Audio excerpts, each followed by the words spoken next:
Onomatopoeia. Uh, Really, that's the first thing? Correct. Autumn, You seem to autumn. insist at the time. Yeah, it's Aut- okay. I did a check earlier for audio. Wow, all these secret. Without people me? were How dare you? How blathering. dare you? All right.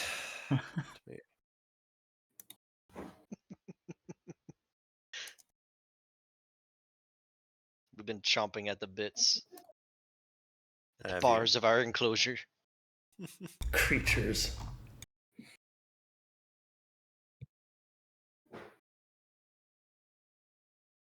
All right.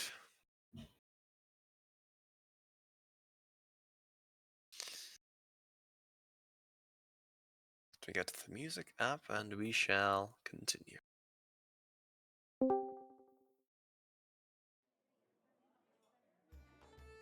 Welcome to session 6 of the Stained Glass Lens. The culmination of the group's travels towards the next step in the chain of cities leading to Estelheim, where answers to the strange things and occurrences happening around them might be revealed to them. You encountered the city of the Curious Mangrove, in which you met a choir folk, of which Leora was revealed to be one. Along the way, you met Siren Bell, a famed explorer and Volo equivalent in this universe. You fought some Flynns and rescued him. And along the way, as the rooftops of a sprawling city in front of you became revealed in the dusk of an evening, you, at the behest of no, pardon me. You did rest, right?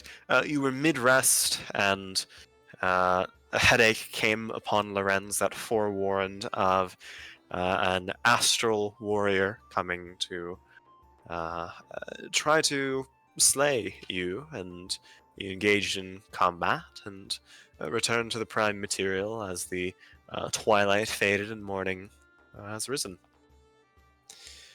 We left off following the conversation in which a voice spoke to Lorenz through the stone.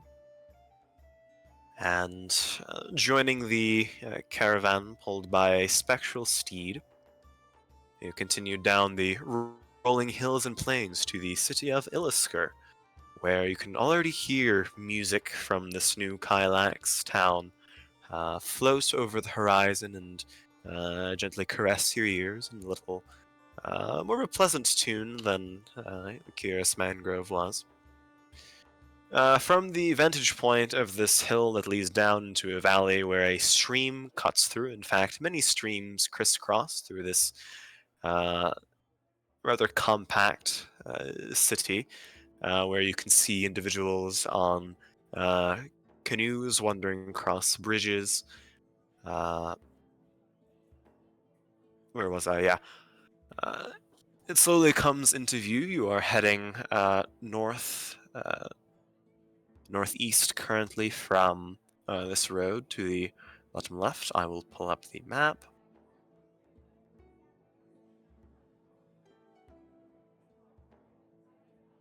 All right. If there's any more you would like to add to the recap, you're welcome to. You're also level 4, so if you're not, then that's on you.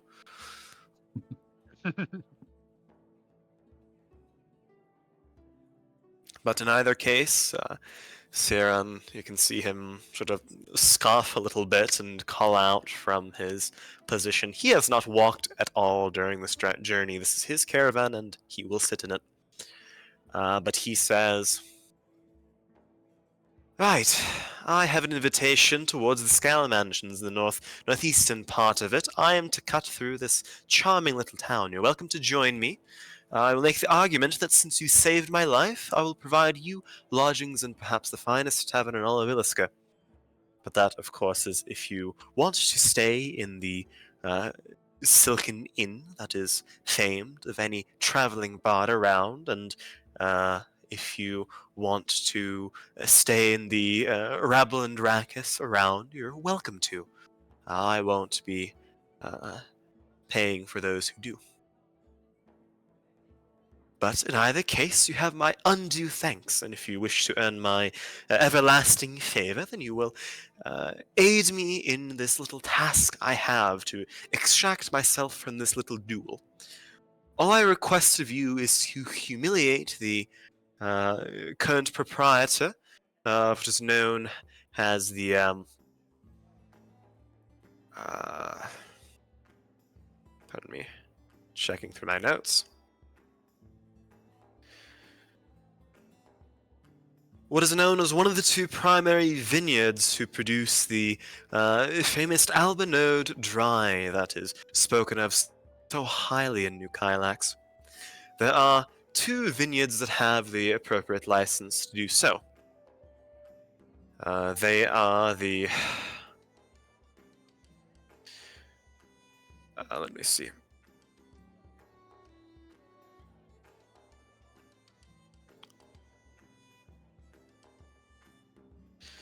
The Oak Barrel Trading Company, in competition with the Redwater Wines. The individual who has challenged me to this duel for rightfully speaking ill about his new upcoming wine is named Binds the Barrels, and he is in charge of the Oak Barrel Trading Company, if you could not see the familiar resemblance in that tone. I will be in the Scale Mansions, if you would like to meet me, but otherwise I advise that you enjoy the town, get a lay of it. It is much more kind than the curious mangrove from which you headed from.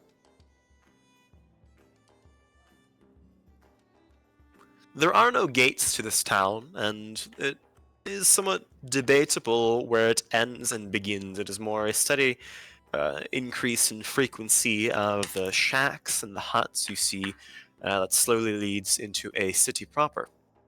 Seems to be the norm for this part of the world. You're welcome to ask Fenton that. There are reasons for it. But, yes, what would you like to do? There are several areas of interest in this town, if you would like to ask Siren or any of the numerous passerbys. It's a rather gorgeous place. The buildings do have charm to it. There's this sort of ancient feel, especially as you approach the center. Hang on, give me 1 second. Oh. Oh, the OSHA kill squad's got him. Oh no. The world's most elite paramilitary force.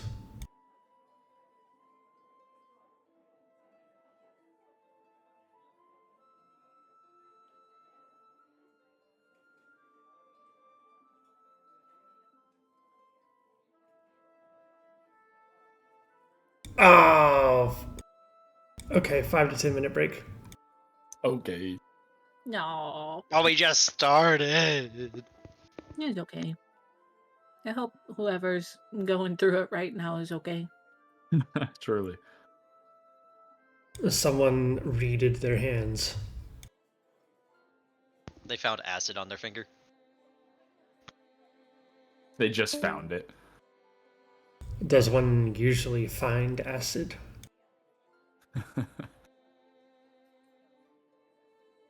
Yeah, when you touch a liquid and your finger starts to sizzle. Hmm.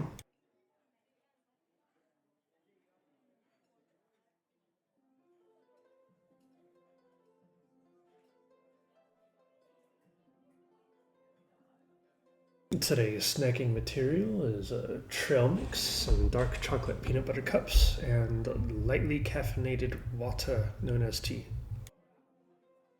Delightful.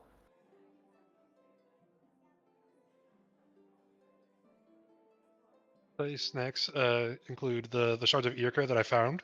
Mm. Yum. Crunchy. Insert that that cat crunching gif. I love that cat. Wonder what he's munching on. Just crunching away. Will we ever know?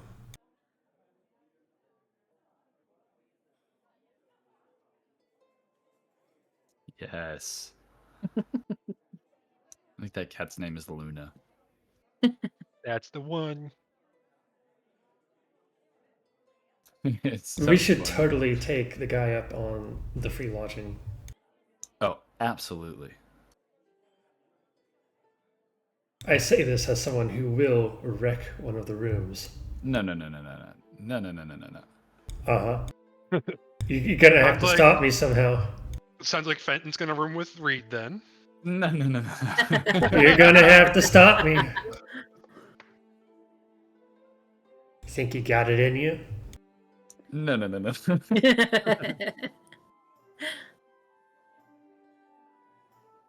Take away his bunking stick and bunk it against him. He took away his own bonking stick. Yeah, you can't take what is not there. Now we're gonna I- walk so slow and wait for Reed I because am he's limping along.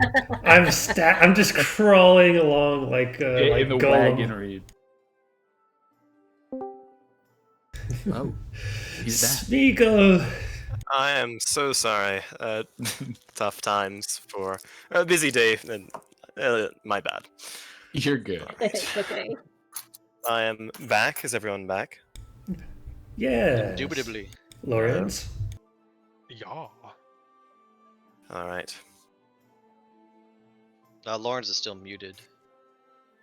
Lorenz, hello. Hello, Lawrence. We've been gigi'd.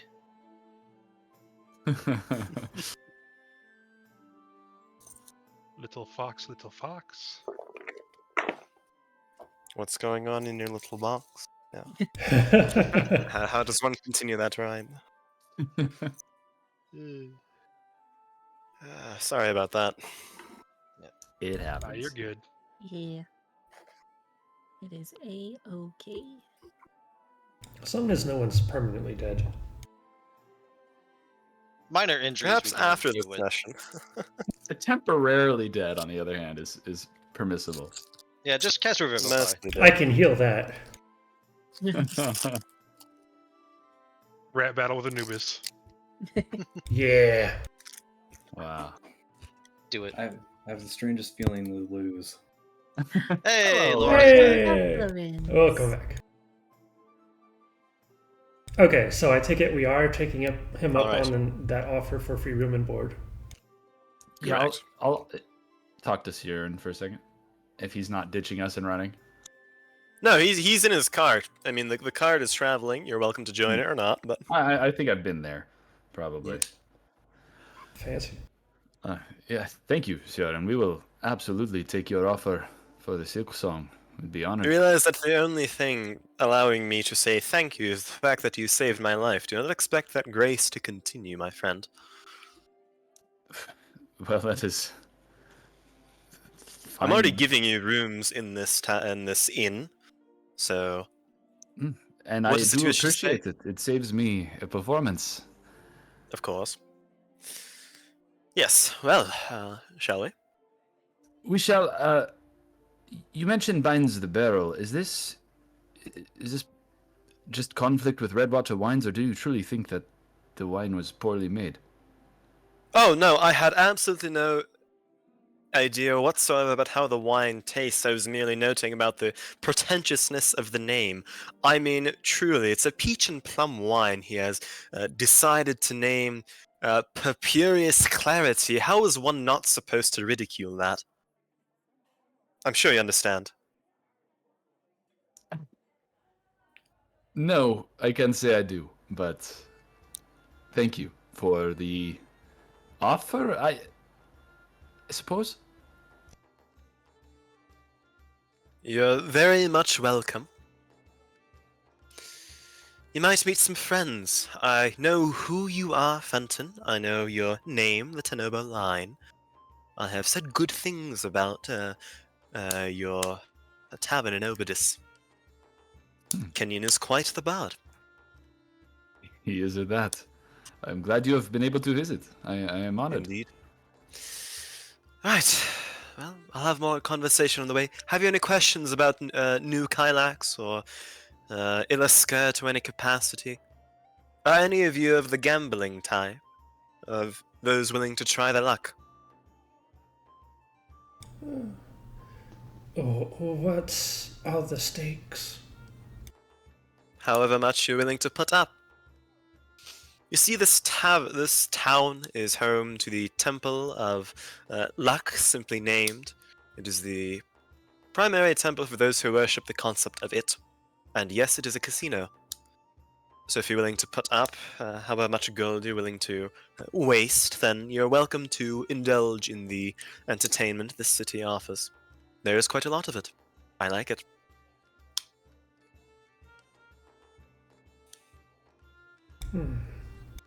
Are there any places here where I might find oddities? Oddities, yes, of what kind? Of one you would imbibe or one you would purchase? Purchase. Purchase, we have, let me see, pulls up his individual notebook, flips through some pages. You have Felon's Eccentricities. It is in the Gambler's Isle, north of here.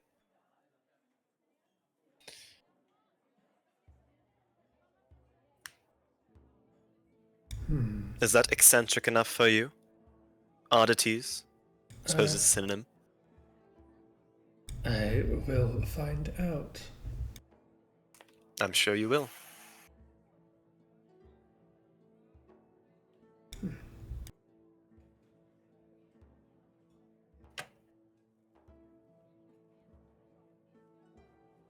Have you any more questions before we depart? Oh, Siren, not really on topic, but one thing that has been on my mind. A story I heard not too long ago, but in all of your travels, have you by chance come across a breed, I suppose, a race known as a Kawaier folk? I can't say I have. Are they something new? New, old, I cannot say for sure. Perhaps just rumors. Should I research for you? If you have the capacity to do so and are willing to share the information, then yes. Then I will consider it. Why do you ask? Rumors we heard coming through Keras Mangrove.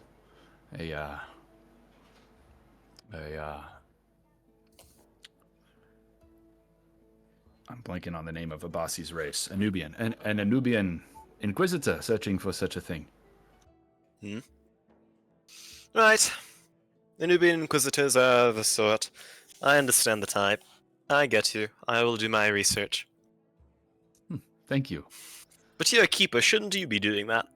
Oh, and I do plan to. This is simply one step in it. I see. So I'm your research partner? If you choose to be. Right. Well, perhaps you'll earn your stay then. I might ask you some questions down the road. I'll be prepared. Then off we are. You can see the spectral steed begin clopping up into the direction. You can see there's a large hill that leads up to a sort of rolling embankment, and there's a line of lavish, large mansions on this a single street right here. Most likely called the Scale Mansions, as you heard Siren reference. Right. So you have a task from Siren Bell. You can choose to complete it or not. But he has given you a little pouch of some horrendously bitter-tasting thing that he intended to drop in the vat of purpureous clarity wine in order to humiliate Binds the Barrels of the Oak Barrel Trading Company, both of which are located, it and its competitor are both located at Area 5, the Albinode Fields, which is a very large vineyard and the only place that has guards stationed in it in the entire city of Illisker. So, Who did he give the pouch to? Hopefully not me. I don't remember. I might eat it. It wasn't Reed or myself. Probably me. I was talking to him the most. Yeah, I think We'll say Fenton has it. has it. All right. So As soon as he's out of the way, like a good distance away, Foshker walks up to Fenton and is like, "What was in the pouch?" I haven't wagered a look. I'll take it out and see what's inside. he told you that it is an incredibly bitter Ignan tea he got as a gift. It is meant to cure stomach aches, but it truly is, and I mean very bitter. So it cures it by emptying it. Technically, yes. I remember overhearing the part about it. He got it from an Ignan, so Yes. Foshker was curious about if what it was specifically. Yeah, you do recognize what it is. It's one of the rare few herbs that can be found in the sands. It's more of a medicinal one than one something would eat for pleasure, for taste. It does its job, but it's not pleasant even for the hardiest of Ignans. Looking in the pouch and just like smelling, getting that familiar waft, Foshker just like scrunches his nose like, I hated taking that as a child.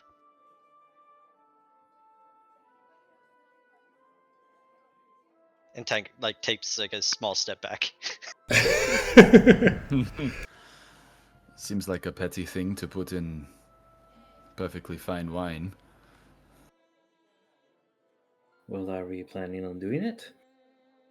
I don't see why we would.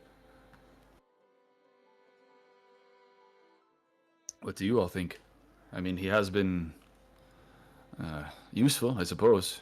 The inn he has us in is quite nice, but I have no ill will towards this winemaker. Himself into a door, and now he is asking somebody else to get him out of it. It seems cowardly. Also, he talks too much. True on both accounts, Fushka, but at the very least it might be worth paying Binds the Barrel a visit. Information is for sharing, and we have gained some. Is this traveling wolf a useful resource for the future? This what? Is the traveling wolf a useful resource for the future? You know him best, don't you?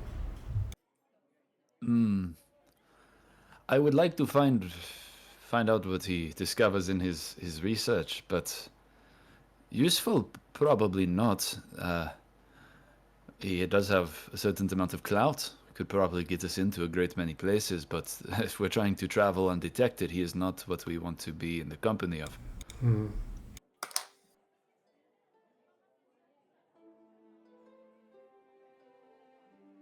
Then that is beside our call.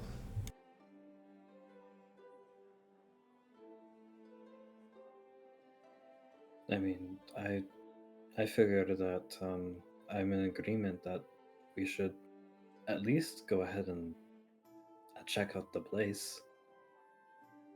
See what the other side has to say about it.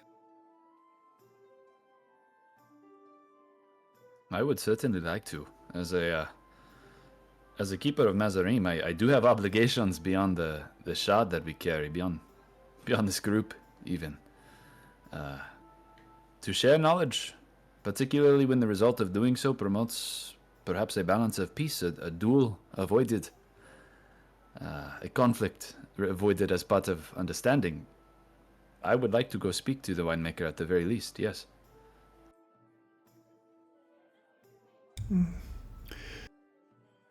Would sending someone else to make peace in his stead be a sign of weakness?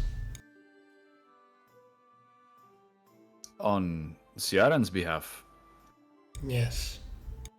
probably. But he's showing his weakness already in trying to have us sneak in and do something comparable. At the very least, we're just satisfying our own curiosity. Hmm.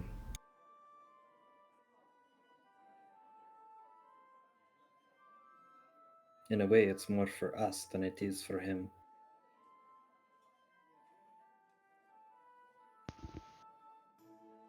What would even completing this for this talker of a man do for us? I do not see the benefit of trying to do something cowardly. Well, we haven't agreed on doing really anything. We're just, we're gonna have a talk. I understand. I am asking what the benefit of going through with his request would be if we decided to do it. Finton? From Bell's perspective, he would probably offer to write a favorable story of us. But in truth, I do not think we need to be in any stories at all. We will be in stories whether he writes them or not. I'd really rather not be on a story. If he writes the way he speaks, I do not think we would want to be in this story of his anyway. I'm in agreement.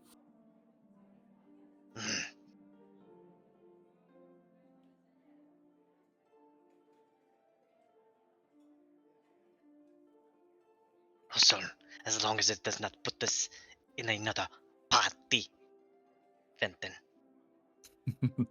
The vineyards are probably the farthest thing from a party in all of Alaska. This city is one of novelty and enjoyment. I know we are not in need of either at the time, but we should at the very least enjoy the inn. We should rest here for the day, and exploring Yes. the town could be worthwhile. I'm sure there's more to learn or to do if you wish.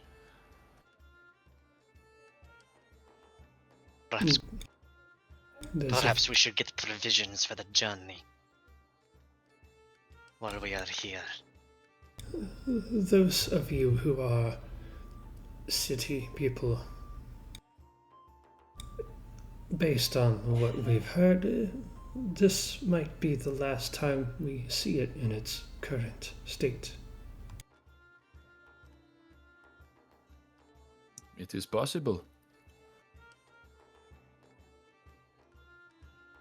This is probably the last truly welcoming city we'll see for some time, in any case.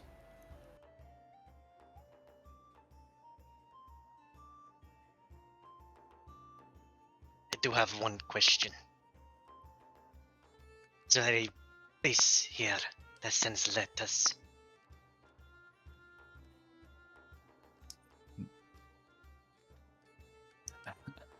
Fel, how common is a mailing services in New Kylax?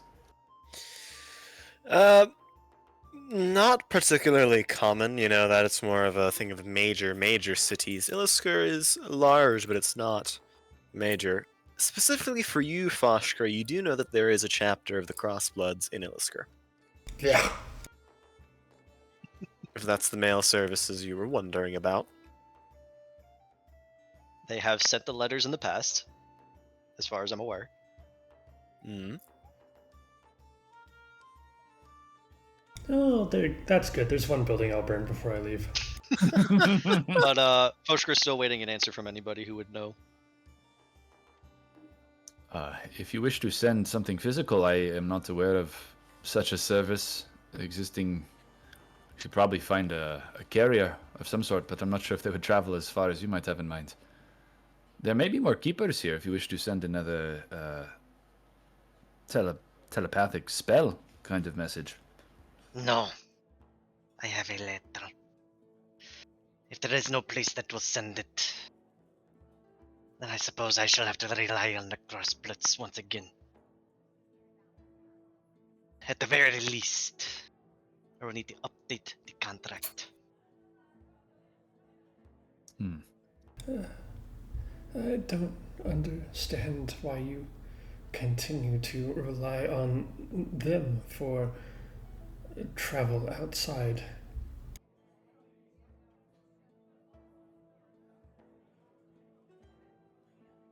He grabs the green cloak out of his bag and just kind of holds it up. It is significantly easier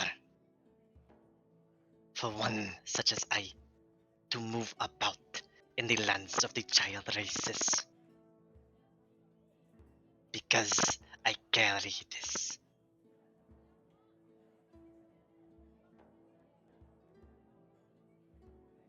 He'll shake his head. Confuse enemies for tools. Please do not do that.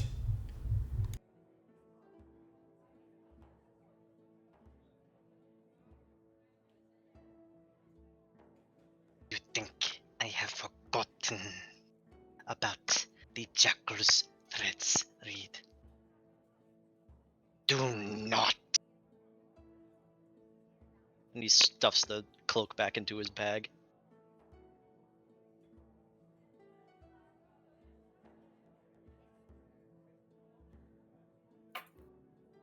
Surprisingly merciful. If I am to meet with the Crossbloods again, I will need one of you to accompany me again as the contract holder. He looks down at Lore again. Laura is scratching the top of his head, trying to hide behind his palm. Does it really have to be the same person? No, but as you were there when the contract was made, I assumed it would be easier if it was you. If it is not you, then it obviously cannot be Reed. Oh. Would that not be a glorious irony? Alright. Yep, I suppose I will go. And spoil my fun. Come if you wish, Reed. But if you show up at the Crossbloods, then I will have no choice but to take your head in defense of my brother.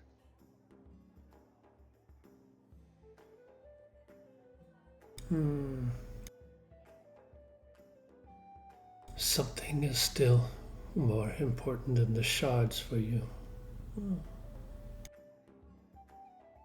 I will save that choice for another day. Brian's just gonna roll his eyes at Reed and turn around.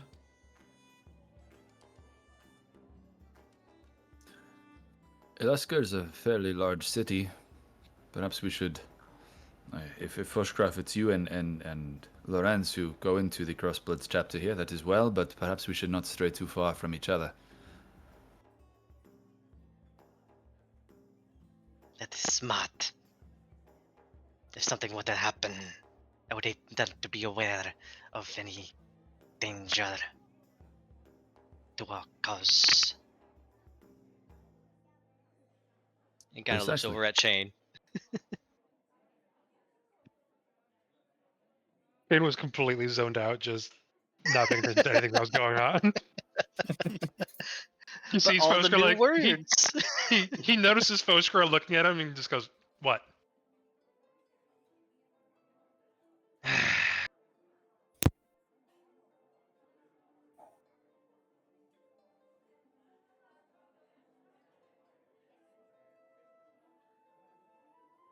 We have at least two things that we wish to do. Perhaps we begin with the Crossbloods then. I believe it's closer in town. I assume as much at least. Foshker shrugs. We may need directions, but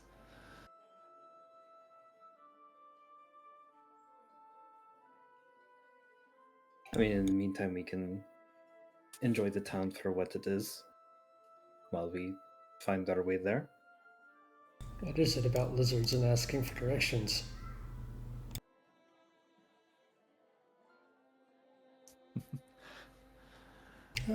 All right. Is our first stop to find where our beds will be. If you wish, I can lead the way there. Apart from that, if you wish for food or drink, I can offer some suggestions as well.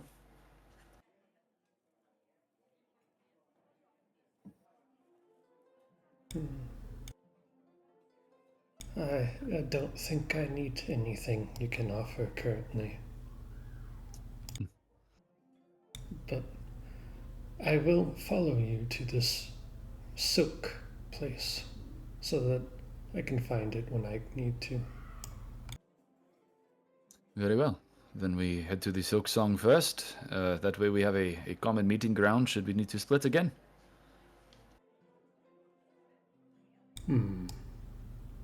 I think that works for me. Volska? Yes. All right. So the plan is to head to the Silk Song Inn first off the bat. I believe so. Yes. All My right. goodness, we're gonna have fancy lunch. Led by Fenton, the only person who's been to Illisker, the area you're in, Area 1, there are stacks and stacks and stacks of buildings piled up. It's the place in town with the tallest buildings, ironically enough, but that's not necessarily a good thing. You can see that compared to anywhere else in this town, there's much more poverty, much more individuals wearing scraps for clothing rather than having proper things to put on. Uh, seems to be the poorer area of Illisker, but nobody seems down on their luck. Nobody seems particularly unhappy. There's a lot of music being played around.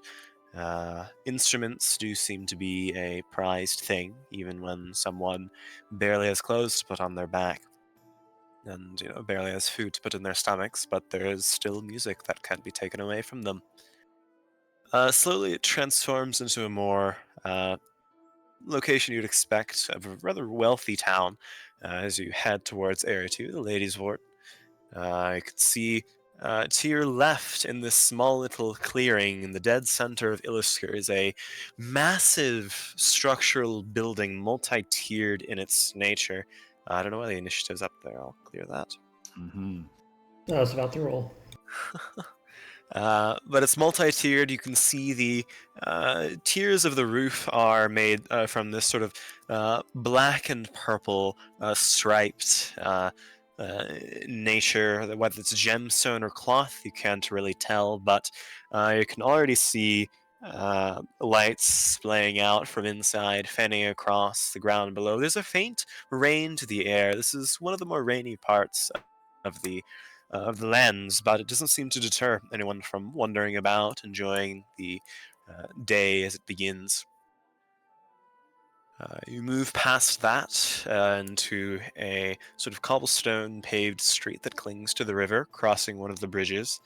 Sort of flanking past the vineyards, you can see to your left already there are individuals working on the fields. And compared to the poorer parts of town, the people tending to these very high quality prized fields seems rather well dressed, rather affluent. None of them seem starved. And it's very evident that to work these fields is, or this one specifically, a position of honor and rather high amounts of pay compared to what you would do in the slums of this little Illisker town. But the road eventually turns left and up to a larger hill that begins to look across the city below. And there's a single street, Area 6, known as the Scale Mansions, where every single building is excessively exorbitant in the way it sort of spirals up. The architecture is grand, austere, foreboding. It very much seems to be perched atop and looking down upon the rest of this town. Those of you who have been to the Ochre Kingdom can recognize some of the architectural features. Large pillars, stone, engravings, definitely meant to impress, definitely meant to turn eyes. And soon you find yourself about in the center of this scale mansion ward. And turning to the left is a massive building. It seems to have been some sort of castle, but you can definitely see renovations have been taken to make it slightly more appealing to travelers who might want to enter. There is a large gray stone wall that surrounds a building that looms over it in the center. There's a lake that has been fashioned in one corner of the grounds. The flower beds are very, very well kept, and the individuals entering and leaving this building seem to be, by their dress, mostly either tabaxi or dragonborn to some degree, but all affluent in nature. I can see Siren Bell has already entered and made his way. You can see him standing on some table with a crowd of individuals gathered around him. He's spieling some nonsense about one of his stories, but he seems to have most certainly attracted eyes, regardless of where he goes. And you can, upon entering, see a few different individuals dressed in butler-like attire tend to you and sort of give a questioning look, especially to you three, which would be Reed, Foshkra, and Chain, wondering what specifically you're doing here. But there is one female tabaxi that approaches. Can see sort of aged in her years, but very bright, very thin. Say, right, are you guests checking in? Siren said there would be some friends joining him, and he's made arrangements to pay for 2 rooms. I don't know what kind of rebel he brought in with him, but we'll arrange it. Go ahead. That would be us, yes. I can see that. Is this your first time in Illisker? Not mine. I believe it is for the rest of these. Yes, it is my first time. I suppose you'll need some acclimation. Well, our rooms are quite large in this inn. If I may offer a suggestion, many who venture here do not like seeing gnolls and Kenku in this establishment, so keep to yourselves. That would be my recommendation.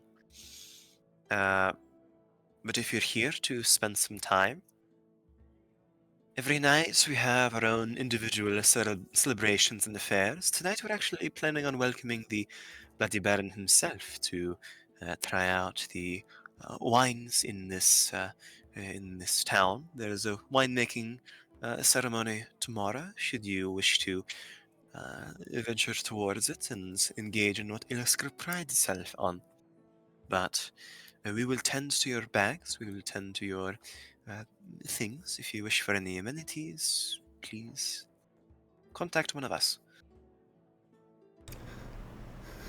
It is much appreciated. Thank you for the introduction. So, Of course. the gracious game master. Yes. Go ahead and roll me a wisdom saving throw.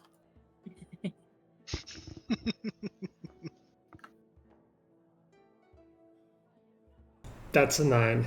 That is a 9. Reed, this is absolutely awful.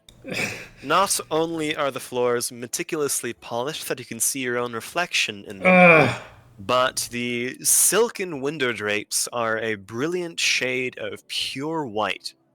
Not a single speck on any of the windows, not on any of the sort of white and black motif that has been meticulously maintained in this spotless mansion. It drives you insane.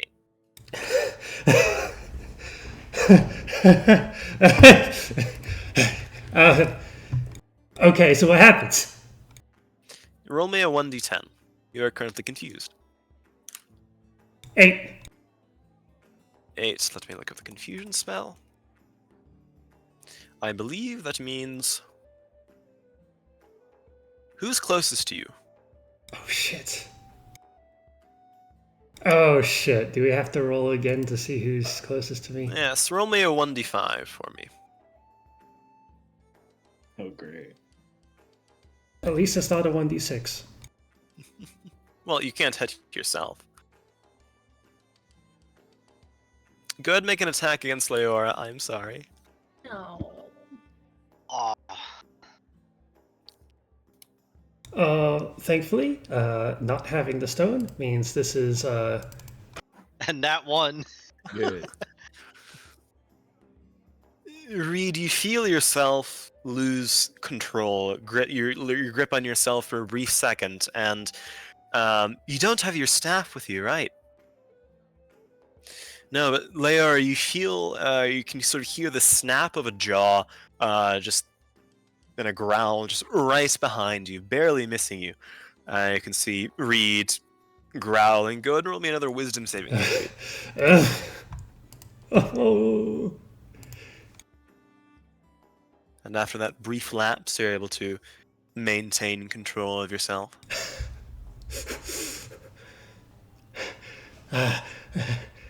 Reed, what are you doing? Reed'll sprint out of that. Sprint out. Reed's running.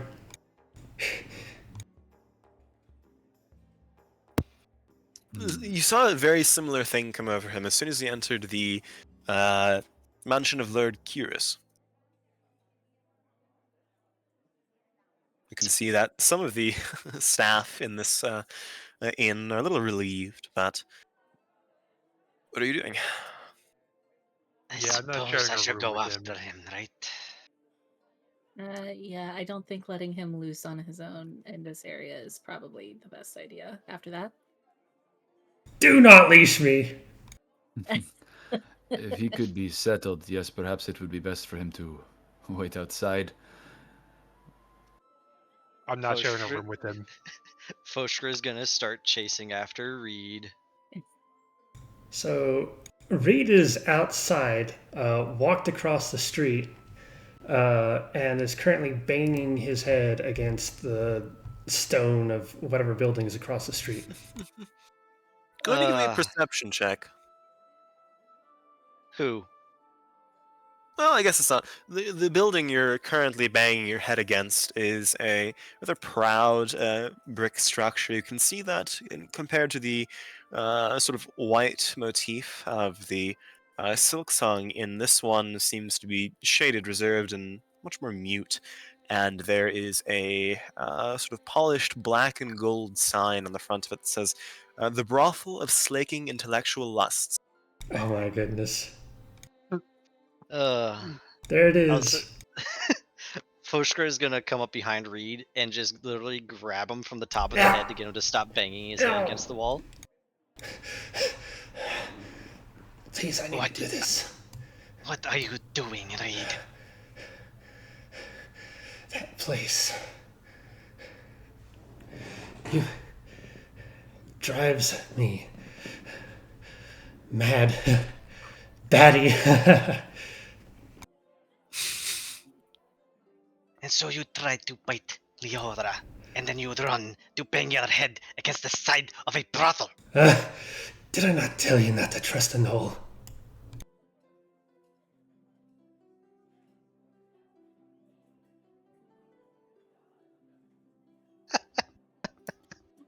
God damn it, Fel! That is not okay. All right. You're breaking characters, and not in the good way.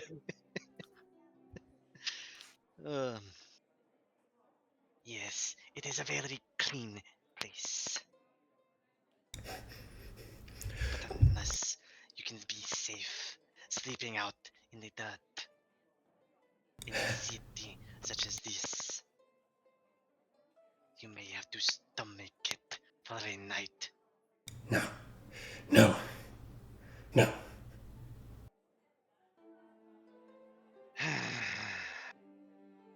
should we blindfold you again?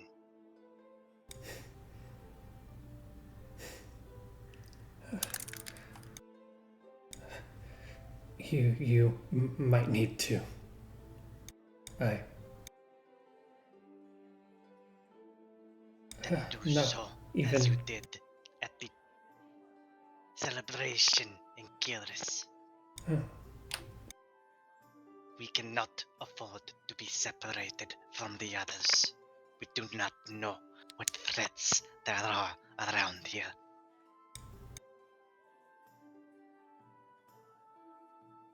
So if you are done banging your head, then come.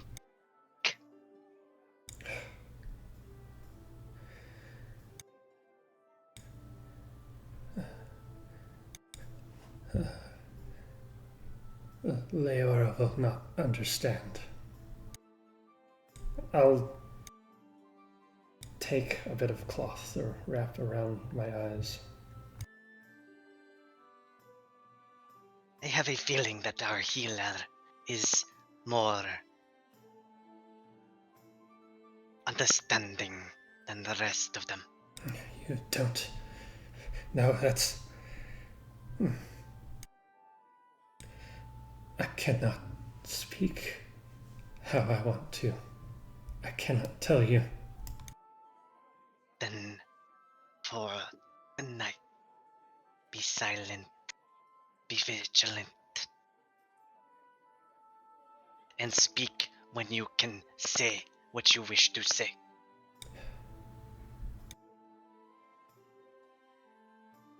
Now, are you good to walk back? Reed will feel out in front of him. Foshker still has his hand on the back of Reed's neck and just guides him back towards the inn. Yep, okay. Well, this is happening. And Reed returns, guided by Foshka. I have retrieved our knoll. You thought I was going to be the problem. Are you all right, Reed? No. No. Will you be all right? Oh. When we leave, I will be all right. But here I will not. Does the blindfold help?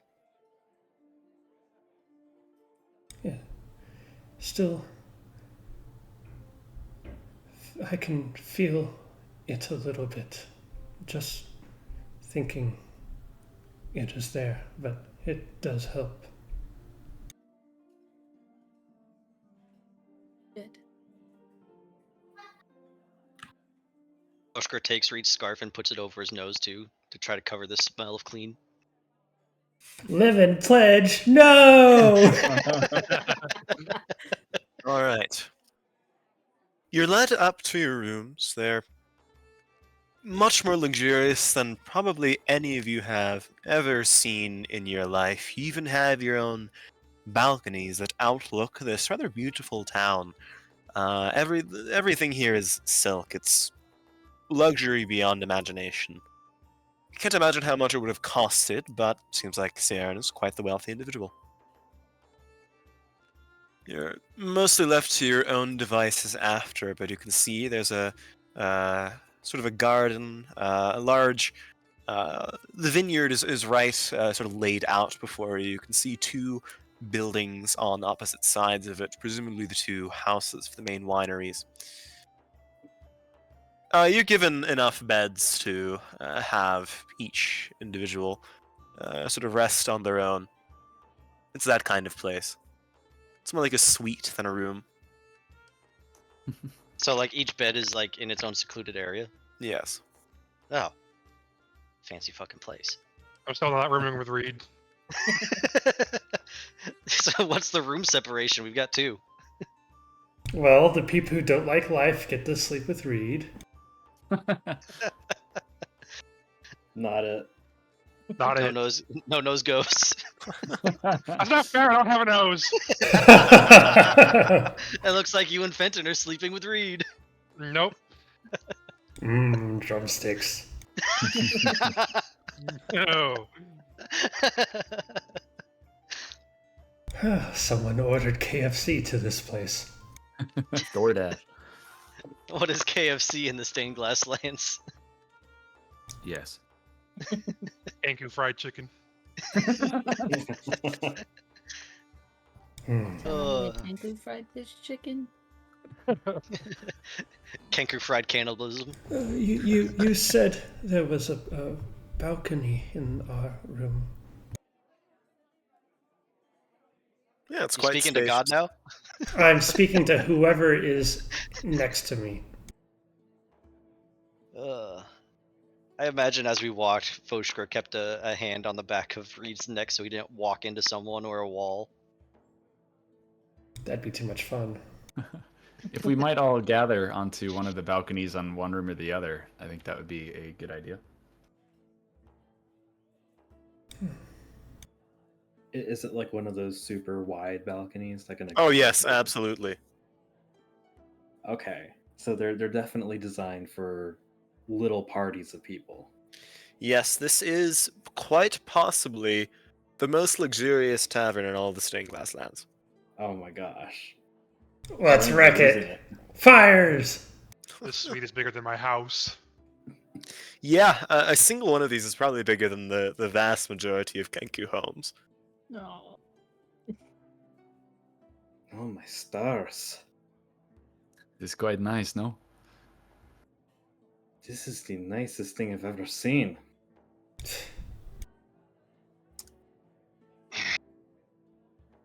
It is too much.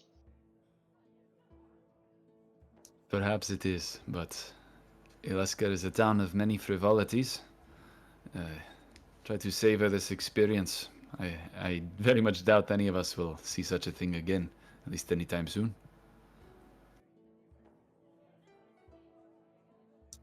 A new experience, whether it is pleasant or not. And free. And free. I like free. Perhaps we should discuss. I'm sure you all heard the information down there in the lobby. The Baron trails us. Do you think he's trailing us, or is this all just coincidence? I'm sure it was planned ahead of time. I do not doubt that Ciaran wishes for the Baron to be the one to duel binds the barrel. Which would mean embittering the vine. But I still do not see why. Just so that Ensei may have a bitter taste upon his tongue for one glass of wine. No. This wolf's life depends on it. There may be other ways yet to call off a duel.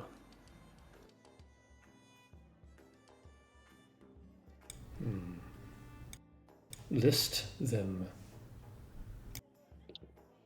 We go and tell the winemaker to call off the duel. Lest he risk fighting the Baron tomorrow morning. Alright, so are we threatening them? No, I assess the knowledge that we have. Ciaran is a coward. He does not wish to duel, so he wishes to sabotage and have blame fall upon Binds the Barrels. He's a clever man, and he'll get his way one way or another, so it's best to just call off the duel while he still can. That sounds like a threat. Then we tell him the full truth. We were hired to bitter his wine so that the situation, as you lay all the cards on the table, it seems fairly obvious. You just step back. Disengage. Even if you gain benefits from playing all your cards on the table, you don't play all your cards on the table. I don't know if you've ever played cards before, but don't lead with that we were hired to hired quotation to do that. I say we just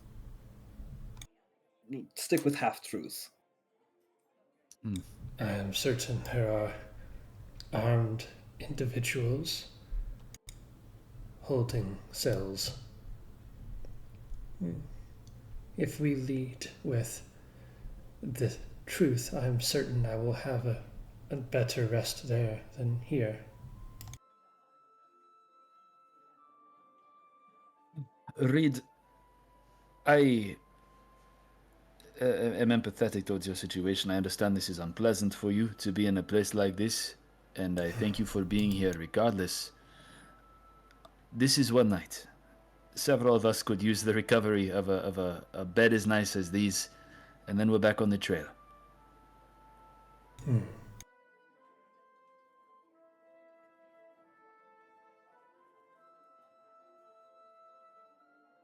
I think we all need to have a little bit of give and take in this. Then I will give you one night without me, and I will take my rest somewhere more pleasant.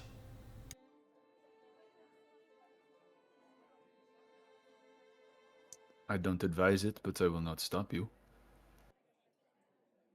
At least don't make it far. It won't be too far. There is a river nearby.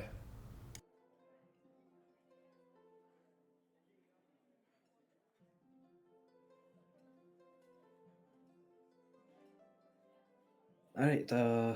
Well, we have 2 rooms. I figured that we can just decide amongst ourselves who's gonna take which one. There's plenty of beds either way. I do not mind.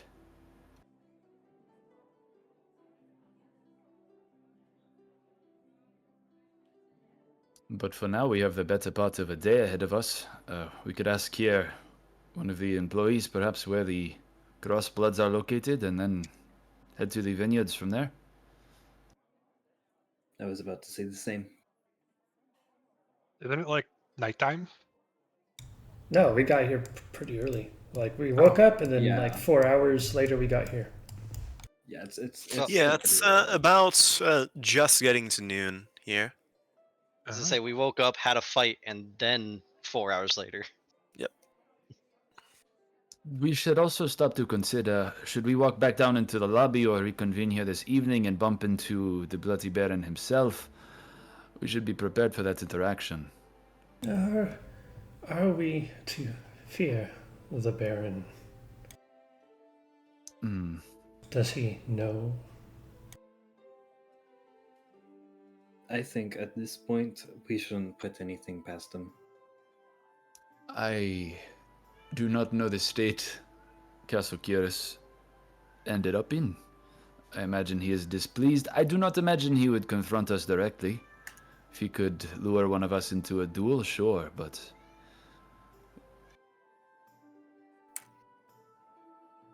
it's political games for them.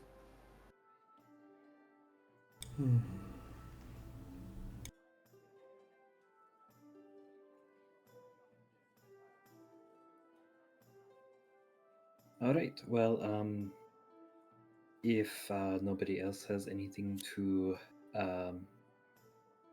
add, I recommend we start getting directions to the crossboats, and then we'll head to the vineyards, like Fenton suggested. And do what?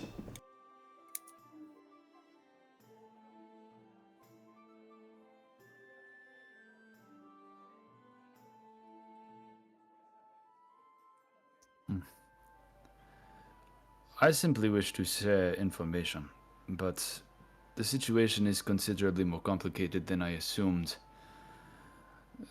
We can have an ally in the winemaker, we can have a deeper enemy in the Baron, we could have friend or foe in Ciaran. Finally, someone places the choices in plain language.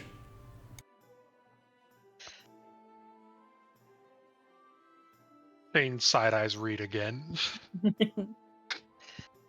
Believe there's still one option that we have not thought of. Simply moving on before any of these things could come to trap us here.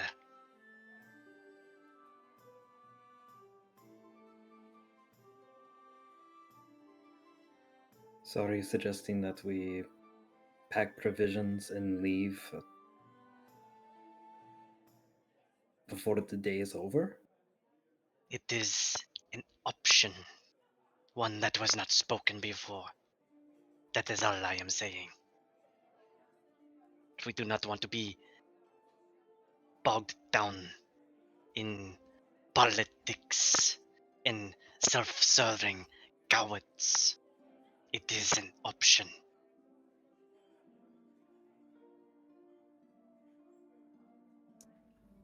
It is. But there is information we do not have. I mean, from my understanding, we are traveling to Estelheim purely for information. Well, perhaps for more now, but do we know why? First off, Ciaran might have more information about Quairefolk, which beneficial. But we do have the option to talk to the Bloody Baron once again as well. I still don't understand the things that happened in Kiras. Was he not one of those that sat up high and watched? He was. Sounds like not a person we want to talk to. Greed.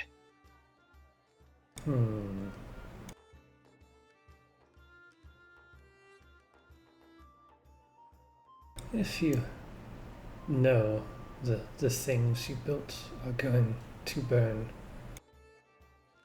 well, why not have fun and burn them yourself? Perhaps that is really the extent of it. Perhaps there are greater mechanisms in the works.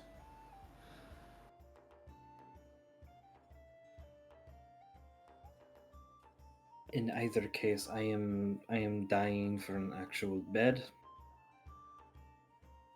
But in either case, I just let's see what happens. I mean, really, the situation is very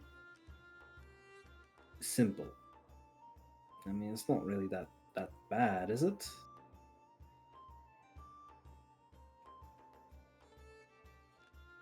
Most likely not. It's hard to say for sure, though.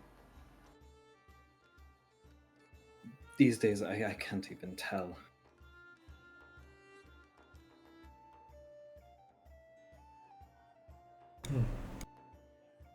Starting with the crossbloods in either case. One thing at a time. I am reluctant to be in their vicinity. Understandably. There is one other benefit to the crossbloods that I do not think anyone else has thought of. You say you want information, Vinton. You can get much information from a group of mercenaries that spans the entirety of the land. If one has the gold to pay. Well, if luck is on your side, we are in the right place to make some. Which does bring me up to a question. Am I going to have to pay for my own contract once again? Don't look at me. Are you capable of doing so? I have a bit of money. I could perhaps seek a performance or two tonight and make some more to help you. It would depend on the price that they ask. Whoever speaks on behalf of the contract. Once again, he looks at Lore. Perhaps this time, do not make the journey as short as one city. Perhaps make it all the way to Esterheim. That way I do not need to continue to do this every time we go to a new city. Yes, you're right. I was nervous the first time. I'm sorry.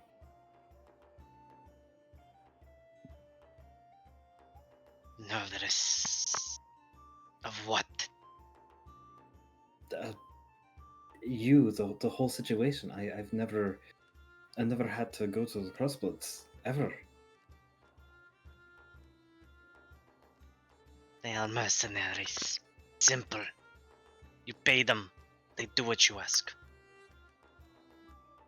It is not complicated. No, it really doesn't seem complicated. Yes.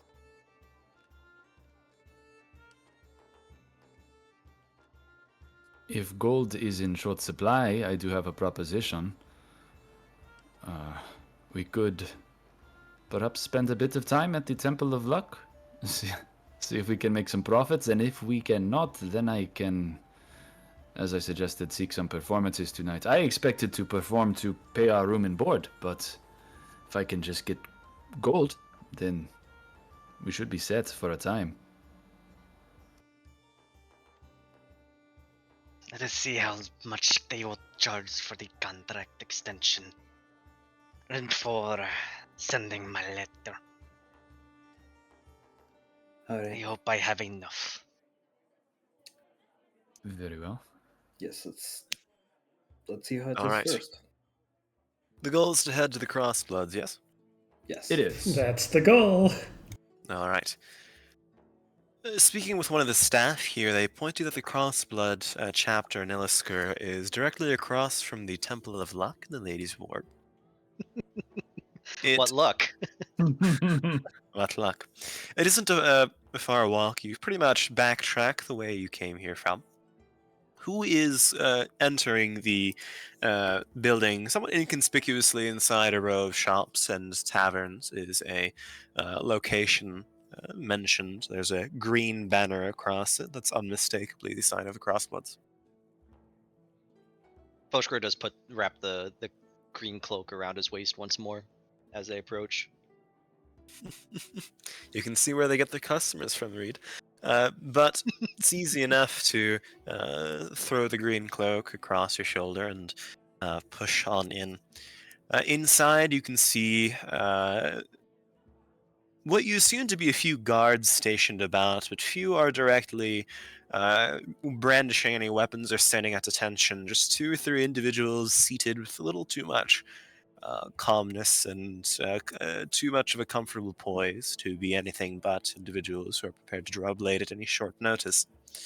At the back of this entry room, you can see a desk upon which is seated a male tabaxi, kind of later in his years, prominent hunch on his shoulder, sort of writing some letters on parchment, who glances up to you with rather keen eyes.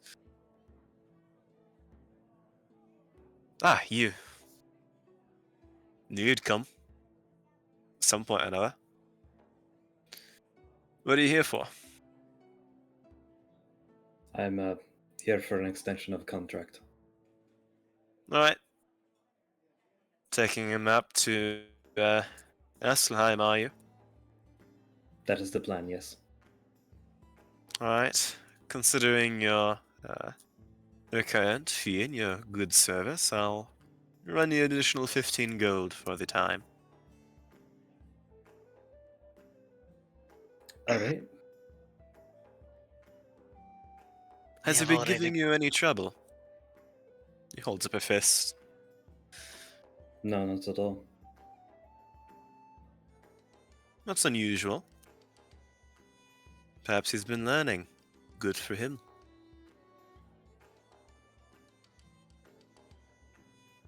Now Right. you. And he turns towards Fashka. I do have something for you. The Jackal made sure that you'd get it at some point. So it was important.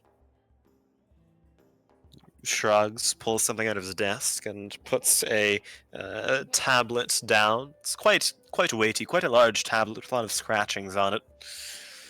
Shrugs and says, "I guess you'd understand it. I didn't bother." Foshker reaches out and grabs the tablet and just scans over it quickly.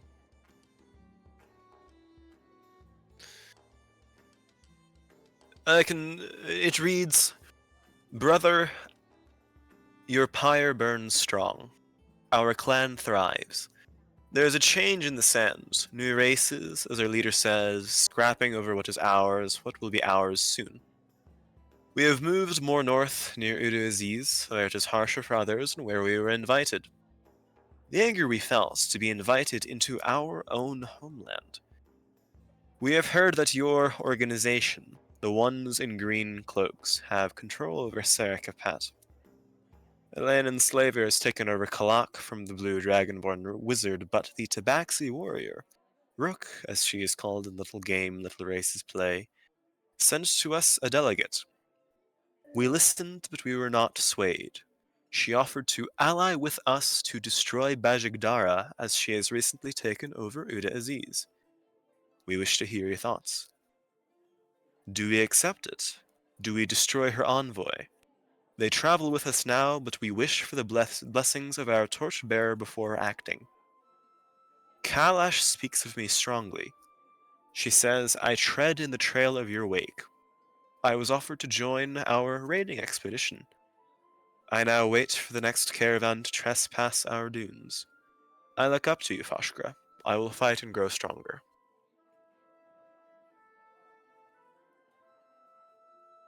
Okay.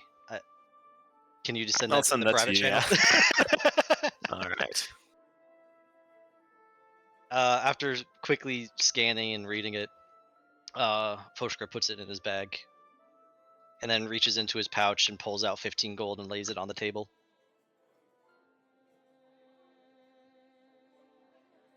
Alright. You can see the Tabaxi snatches it up. "Good on you. You're a brave one," he says to Lorenz, taking that one. "Has he been serving you well?" Yes, as Melis's duties require him to be. Good. Move along now. We've got work to do. I have a private matter I wish to take care of while I am here.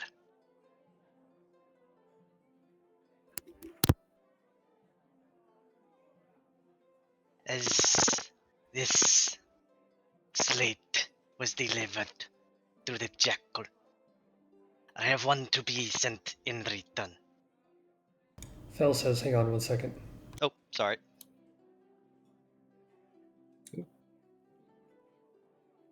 Tabaxi's receiving a sending spell real quick. It We just says, have kill the Skype lizard. call. Doesn't it stink that none of you can read Primal? It does. It stinks in general. Ah, but I can read and speak Constellia. Such fancy names. Yes. Would comprehend languages allow me to do that? Yes. Yes. Then I could. Hmm. If she's allowed to see the slate. Yeah. Chain, if you learn Shatter, I swear to God. Shatter, my beloved. Well, if you insist. I cast Hammer. Are you able to lift one? Listen, I am of average strength. I can lift a fucking hammer. I'm mean- so sorry. Okay. Bad timing. I should be fine from now on. It's okay. Alright. It's all good. Chain will book you up. What am I doing? You're eating Reed's bulk up protein meal. what is what was the last thing you heard, Phil? It was Foster requesting something. Oh yeah. After paying the 15 gold and the tabaxi kind of shooing them off. I have a private matter I would like to take care of while I am in here. All right. And he takes out he goes fishes through his bag and pulls out another slab in his own handwriting. The scratches probably slightly larger than the one on the slab he just received. You're lucky he's in a good mood. Said you'd be exchanging these little tablets. Said we'd have to carry them. You must be important to him. Wonder what kind of hook he has you caught on. Let us just say the jackal has me on the lookout for something. I'm sure he has his motives. What is the cost to send it back? Free.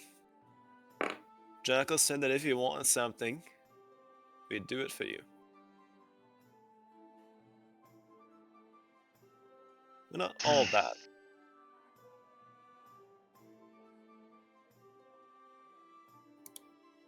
That is... Very well. But I do have a question for you. Is Lorenz in the room currently? Yes.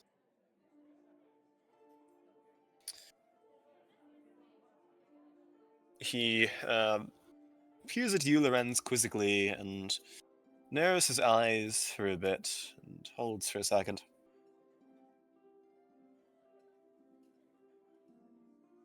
Consider yourself lucky, sir. I don't know who you are, but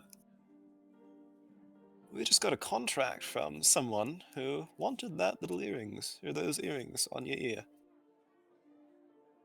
The jackal denied it. He said that once the contract you have is up, it's fair game.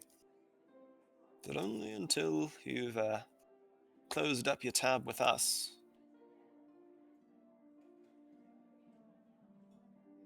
And might I ask who that was? Someone from the Sands. The new trade lord. Mahez, was it? Maze? Something. I see. It's what he said that captured my interest. He didn't care whether you were alive or dead. He said that you wouldn't let yourself be alive so long as he had those little earrings. But be on your way. I will. You're safe until our contract's up. But you're I'll keep welcome that to in renew it. mind. Goodbye. Lorenz doesn't bother saying goodbye back. He's already walking out the door.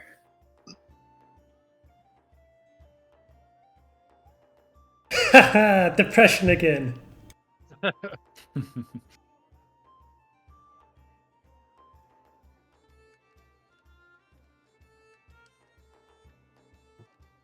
Seeing them walk out, Liara would follow and just look between them and ask, well, how did it go?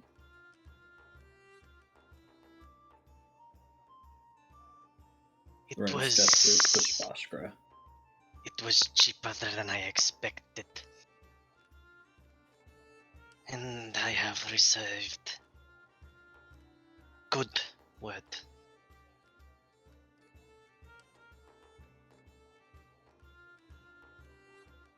I believe Lorenz has received not so good word.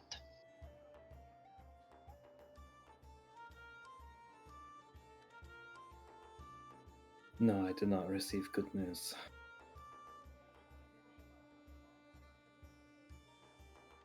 We can probably discuss that one not in the middle of the street, but No, it's a very long story, one that I don't think is for right now.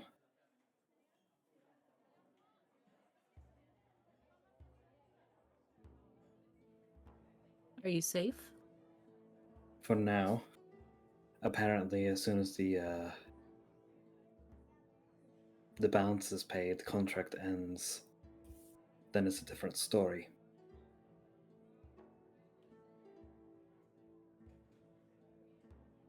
She would just kind of look between the two of them, wondering what exactly transpired in there, but she would nod before looking back to Lorenz and saying, well, we'll do our best to maintain that contract for as long as we can then, and figure out where to go from there.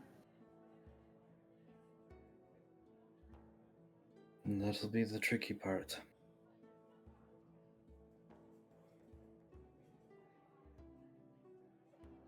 At any rate,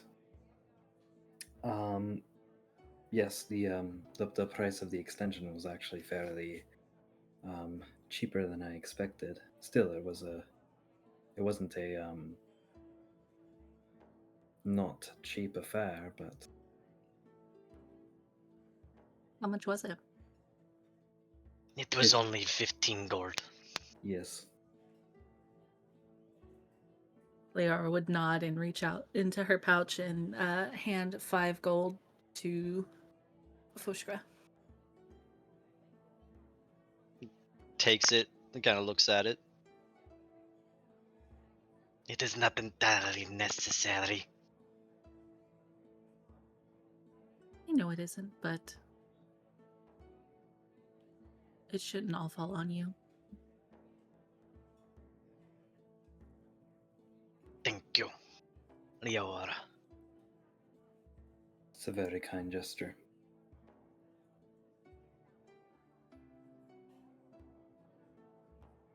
That's what friends are for.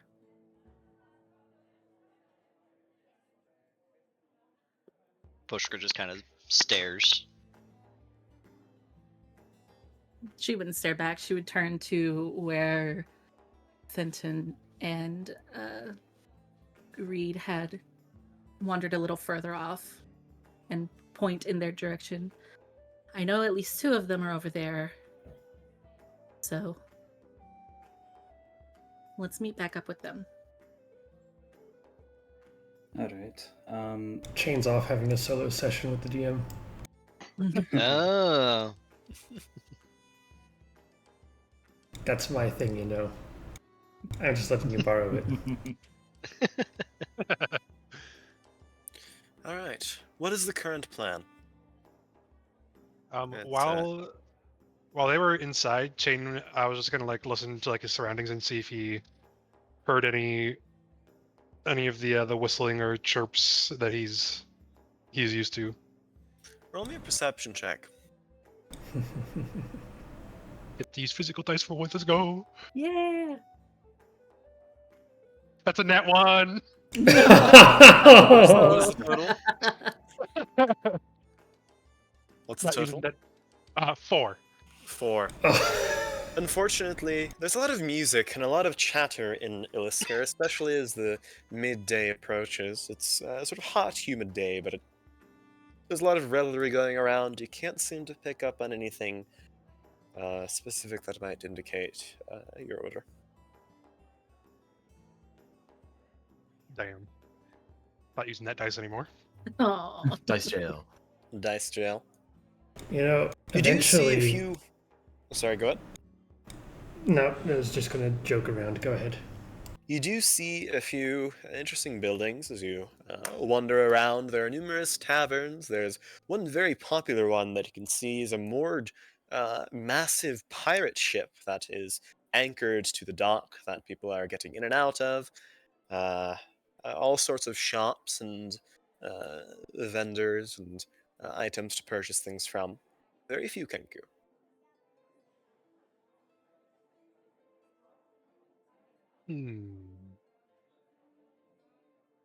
Down, down, down by the river. YouTube upload gets taken down for copyright. Thank you very much. It's such a good impression. Why do you think I sing so poorly? Alright. Yeah, unfortunately, Chain, you're not unable to pick up anything that would indicate the presence of other Kenku of your order here. Yeah, other than that, Chain's just standing next to Fenton and Reed. While I'm they're assuming that everyone else is sort of gathered up. okay, Alright. say something before we move on. Go for it. Since we have a moment of not moving and two people to ostensibly protect my belongings, I am going to take out the giant's knuckle bones. And I'm going to set myself up this little space and dust it with debris so that it's nice and textured and not smooth or clean. And I'm going to ritually cast augury. And Interesting.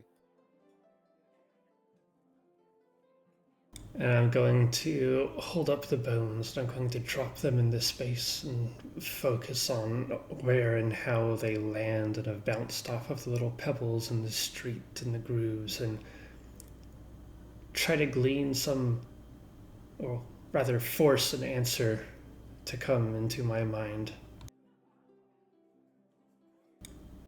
Should we bitter the wine?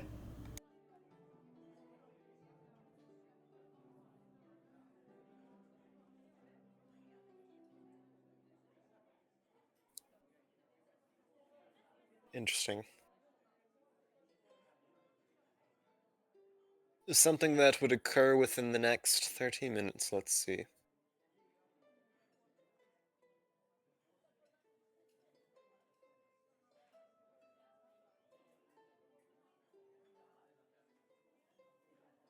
The angle of the stones that fall upon the ground reflect the sort of sunny light overhead, and by the reflections of the sun from the wetness that coats the ground from a steady little drizzle, uh, the brightness of it shows a somewhat unclear sign, but it hints towards wheel. Hmm.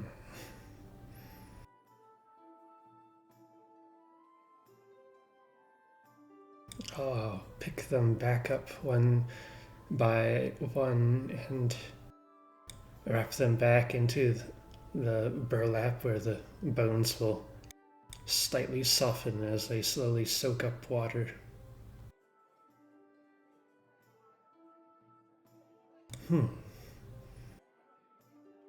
I'm ready to continue.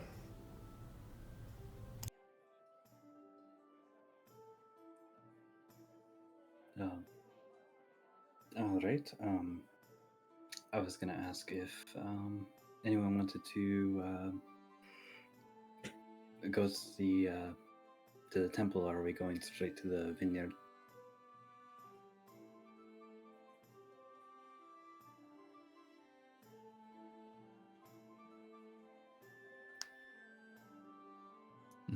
How are our finances?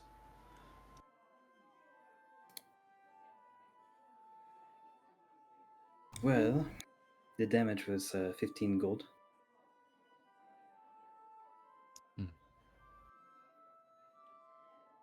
You speak of the temple as if it is a place of giving and not taking. Perhaps I am too optimistic. No, it is not a place you are likely to earn a tremendous deal, but I am curious to see if we are in favor with Lady Luck. Do you not have your own coin to wager, Fenton? I do. I've already wagered much and lost familiarity and life and other things.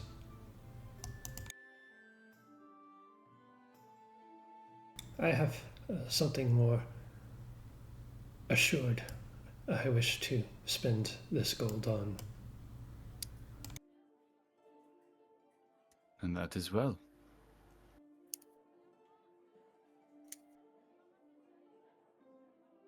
All right. We can return to it at some point. We can head to the vineyard. If there is no disagreements. That would be well. And to the vineyard you go. Uh, Wondering. Sorry, go ahead. Tane was gonna walk up to Fenton while they're walking to the vineyard. Go for it. Fenton, in the Twin Blades, there was like some place that you took Foskra to like send a message to somebody, right? Yes. We met with some keepers of Mazarim in the Twin Blades. Do you know if there's like a similar service here by chance? Am I aware of a keeper's chapter here in Eleskerfell? Not particularly. The keepers are spread thin, mostly, and are more concentrated towards major cities. The only real bastion for keepers in New Calax would be Obidus. You don't think there is one in Ilisker? To my knowledge, there's not a similar chapter here in Ilesker, but sure enough, there will be in Estelheim or any major city that we come across. Mm. Of course, there might be others who can cast a sending spell. The contacts are less numerous, so it might not go where you want it. No, I doubt that it would. Yeah. Well, thanks. Thanks, anyways. Of course, I will extend the offer again should we get somewhere where I am more familiar with such a service.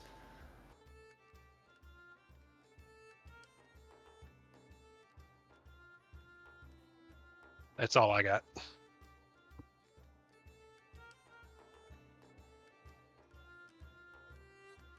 Alright. Continuing along the trail to the vineyards, you cross the main river again. I can hear the sounds of violins playing and songs from gondolas and canoes down below as individuals pass through the sort of lace-like nature of these small rivers and channels cutting through this city. At some point, you breach through the winding roads and clustered buildings to see the sort of sprawling, gated vineyards growing these clusters of grapes. The more concerning thing would likely be the number of guards stationed around this location. They are they carry bows, and they mostly stand and occasionally stroll in a clockwise fashion around this entire vineyard, sort of keeping their eyes out, very attentive, not meandering about, but rather wandering with intention. So, what would you like to do? You can see that there are two manors inside this vineyard, one closer to you and the other on the opposite side of it. Are you following one of the main roads and trying to head inside? Are you asking one of the guards? What is your method of approach?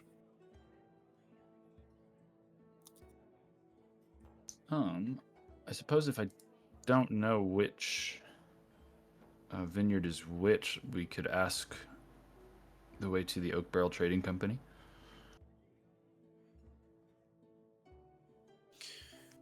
One of the guards stops and says, "Right, I do apologize, but these areas are strictly off limits to visitors unless it is very specific times of year. Tonight is to be one of them, but if you wish to enter, you will need the blessing of the High Priest in our temple. The two wineries are currently at odds with one another and do not wish for additional parties to interfere in their feuds. But if you would like to send a request to meet with one of them, then I will happily take your word on. That would be well. Yes, we do intend. I understand the the restrictions put in place, of course. I do have a message for Binds the Barrels. I am a keeper of Mazarim, wishing to seek some answers, but more deliver some information that I think is pertinent to his business. Then speak with information you wish to deliver, and I shall deliver it for you. It is of a private nature, but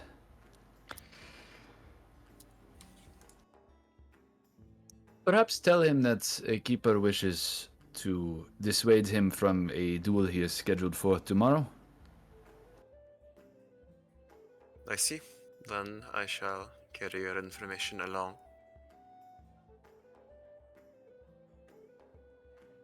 And you mentioned the High Priest's blessing. What is the... Is that a better route, should we wish to talk? If you wish for entrance to these grounds, you will need his permission. But if you wish to talk, he shrugs, then, well, I will try to arrange something. But he is very busy, you must understand. There is a preparation tomorrow for a ceremony. Of course. Wine tasting one. I am well aware, which is why time is essential in this moment. Then I would request that you visit the High Priest and wager your way into gaining access to these vineyards. Very well. Thank you. He gives a bow. I will pass your word along. He turns and strolls into the closest of the two mansions. I'll turn back to the party. Again, these strings of fate pull us. Perhaps? Understand, the politics here in Ilasker is very much centered around the temple, which is a casino. It sounds like if we wish to gain access to the vineyards, then we have to get lucky, I suppose. That would seem the case.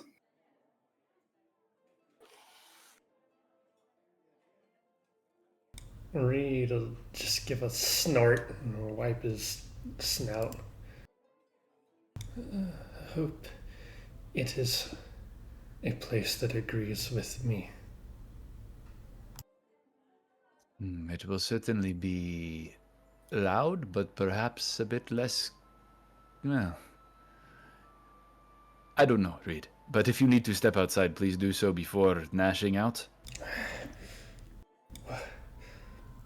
Why has nobody said anything about that?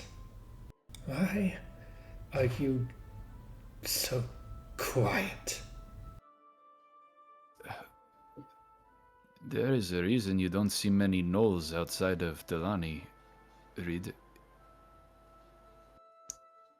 I understand we have pulled you into uncomfortable circumstances.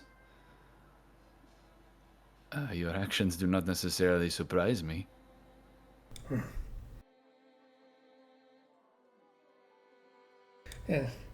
And you, a fox not fox thing, do my actions surprise you? I wasn't particularly expecting to get snapped at, but I did figure that talking about it in the middle of everyone was probably not for the best.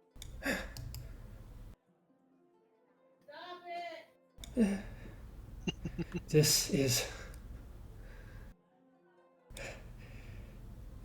what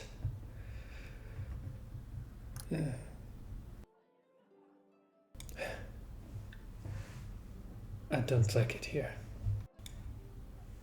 Let's move on.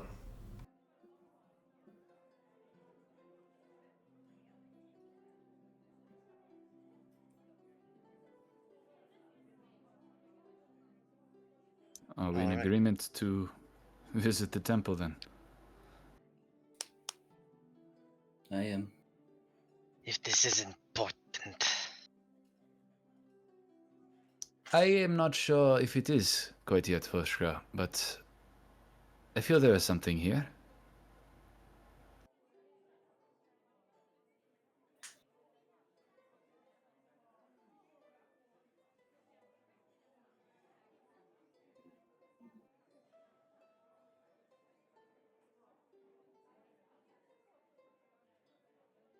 Irene agreed to head to the High Temple. Probably so. Much to your chagrin, as I'm sure you don't have anything prepared for us at that location. Yes. No, just going in blind. But heading to where all roads in Iliskar lead towards the central location, you can see it's flashy. It is ostentatious. It is so much. It's so difficult to describe. There are lights everywhere. There are flashing advertisements for individuals to sell wares outside of it. Every single thing is trying to sell you something outside. There are stands and crowds, like a carnival. But once you enter, there are a few individuals dressed as in rather calm attire, sort of very distinct black robes. Black and purple seems to be the motif of this deity.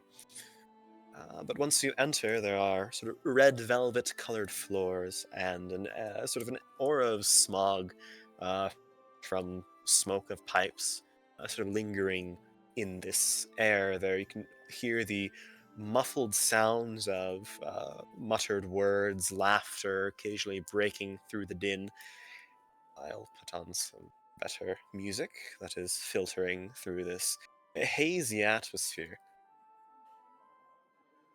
What a glorious din of scum and villainy. It's worship, Reed, okay? Who's gonna give Chain the money so Chain can go gamble? Oh yeah, I'm sure you'll win big. No, no. Linabont, don't do this to me. No. Refused.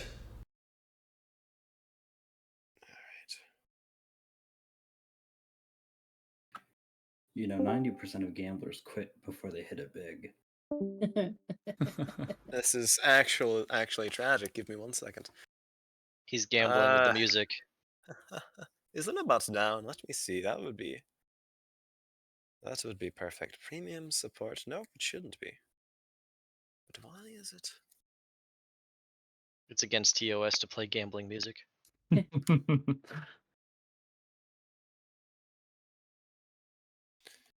Okay. Props if you recognize this one. That one's It better better. not be the theme for Canto Bite.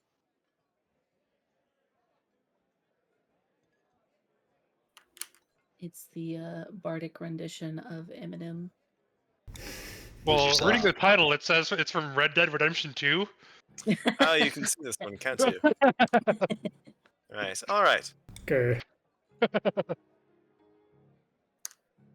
But in either case, there is an overwhelming din of sound and noise emanating from tables religiously located in a circle around the staircase that winds up and up and up. So many different floors of all sorts of games being played. You can see darts being thrown at one corner. There are green felt tables with cards being layered around. There are servers dressed in priestly attire carrying around vials of liquor from orders of customers within.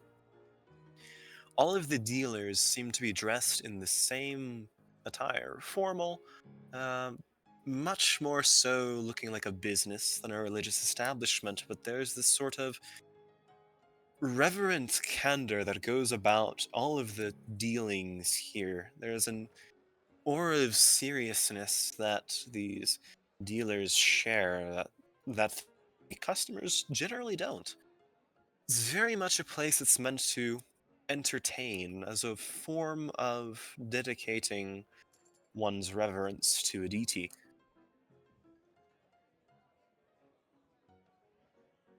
What would you like to do? How pissed off is Faushko right now?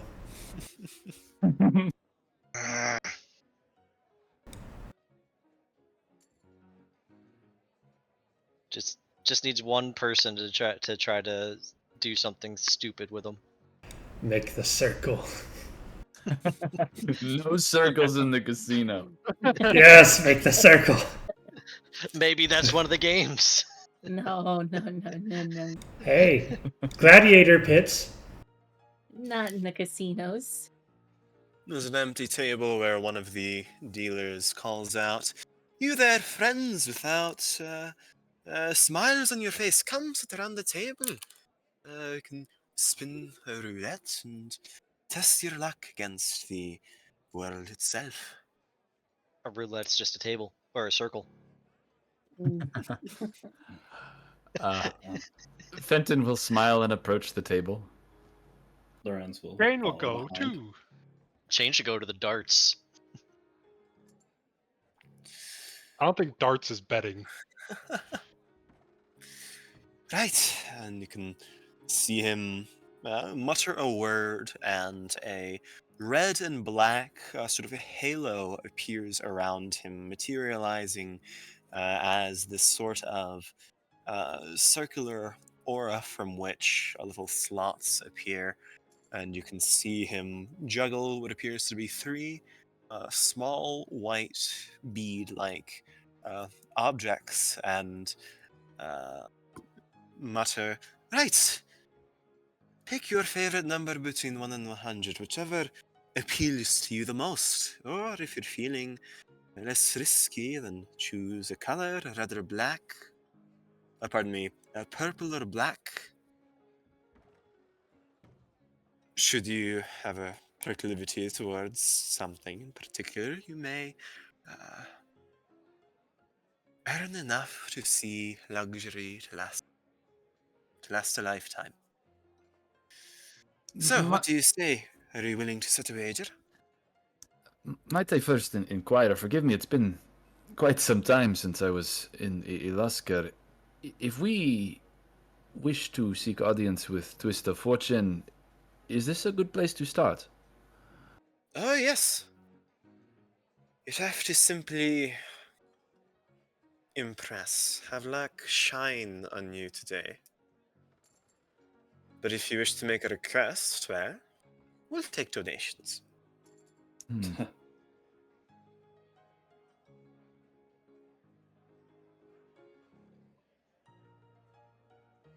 Well, wish to think have I an have a audience coin. with the High Priest? What was that, Phil? Do you wish to have an audience with the High Priest? I believe so, yes. Then I tell you this. 5 gold is a bet. Should it land on a purple one, I'll grant you an audience. Should it land on a black, you will have to make a wager. That sounds fair.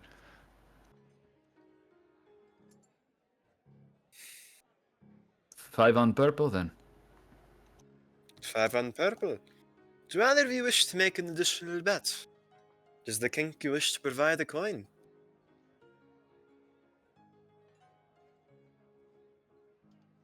Thane digs through his bag and pulls out one of like the shitty pieces of jewelry he took off a bandit. Does this count?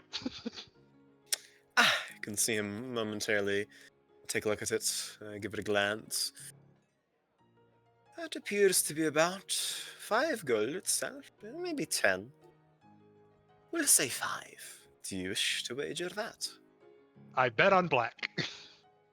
We shall.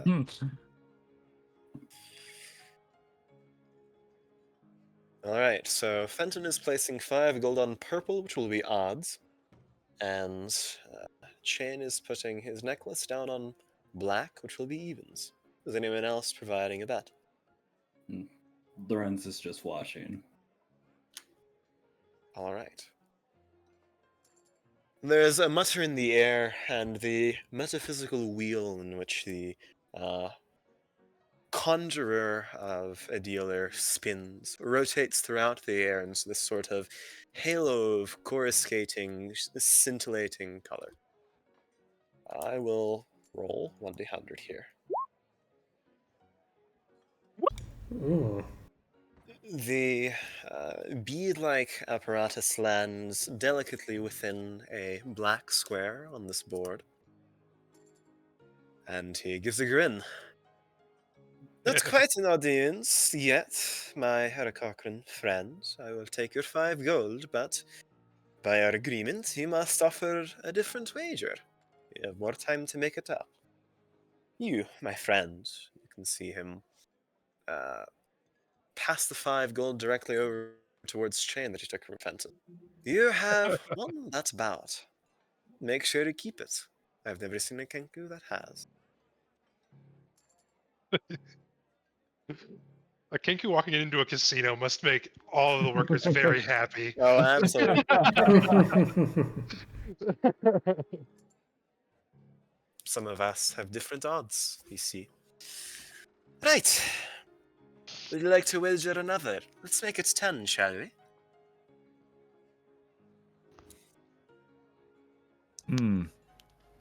Or you can try another game.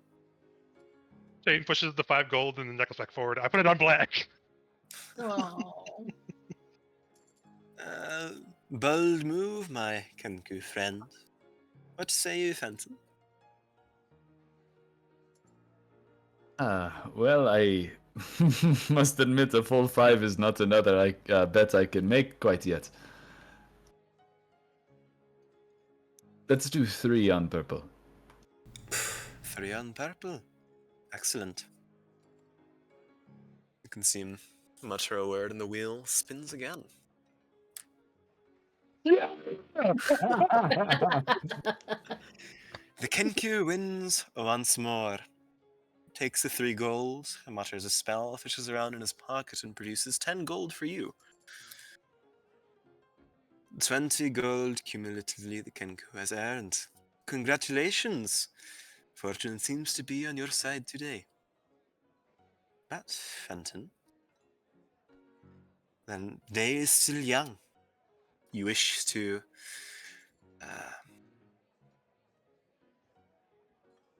make an additional bargain to meet the current priest, then, well, perhaps another game might catch your eye. What do you recommend? Anything in the form of cards. Or darts, if you so choose. Hearts. Dice would work. If you feel like spinning some bone dice and seeing whether your eyes turn towards snakes. Yes, let's do dice. Excellent. You can see him mutter, and the ring of light around him disappears, and most likely a sleight of hand trick rather than magical conjuration. A pair of 4 dice appear in his hand, 2 of which roll out to you.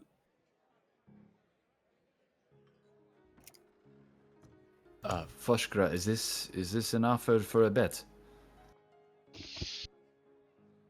If they accepted Jane's bracelet, I do not see why they will not accept other winnings from battle.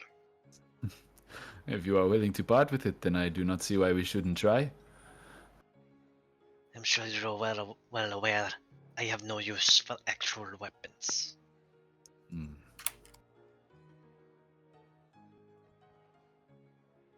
What do you say? Mutter something appraising it.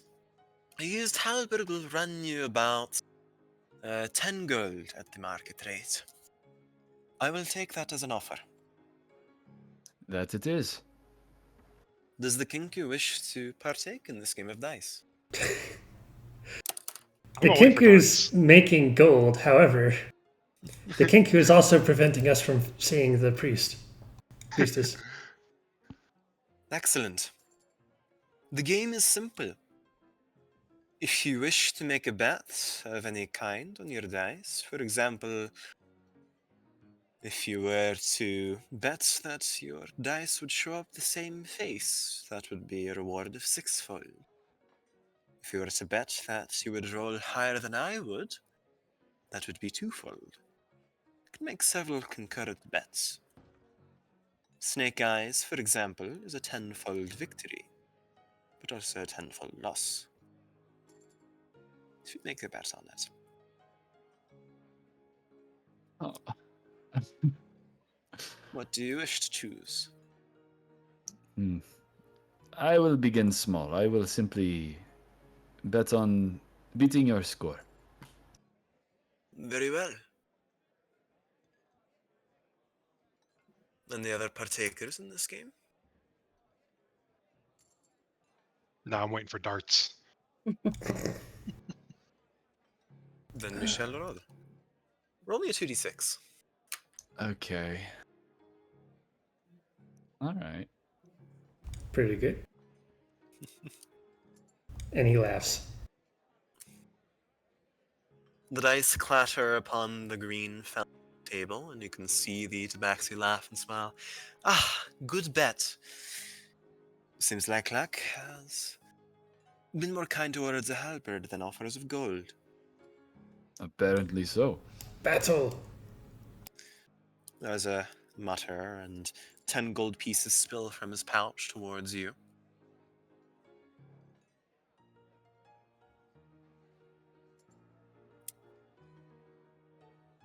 If you wish to purchase a meeting with the current high priest, you're welcome to gamble your way to 50 gold. That will be enough.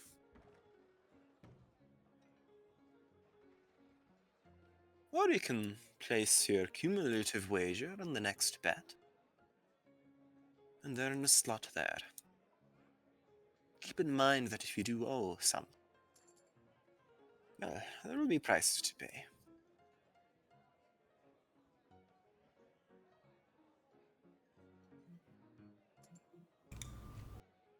Reed is going to fish around in his pack and clink 10 coins onto Fenton's shoulder.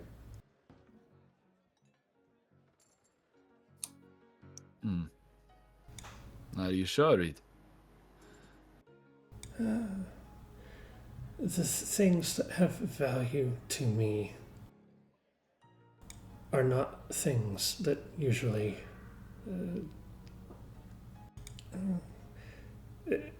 economy is strange. That it is. 25 then on the same bet. Excellent. And On the same bet. Pick up your dice, my friend, and scatter them across the table. I'm going to find a quiet table. And thus the dice roll. You can see him give a laugh.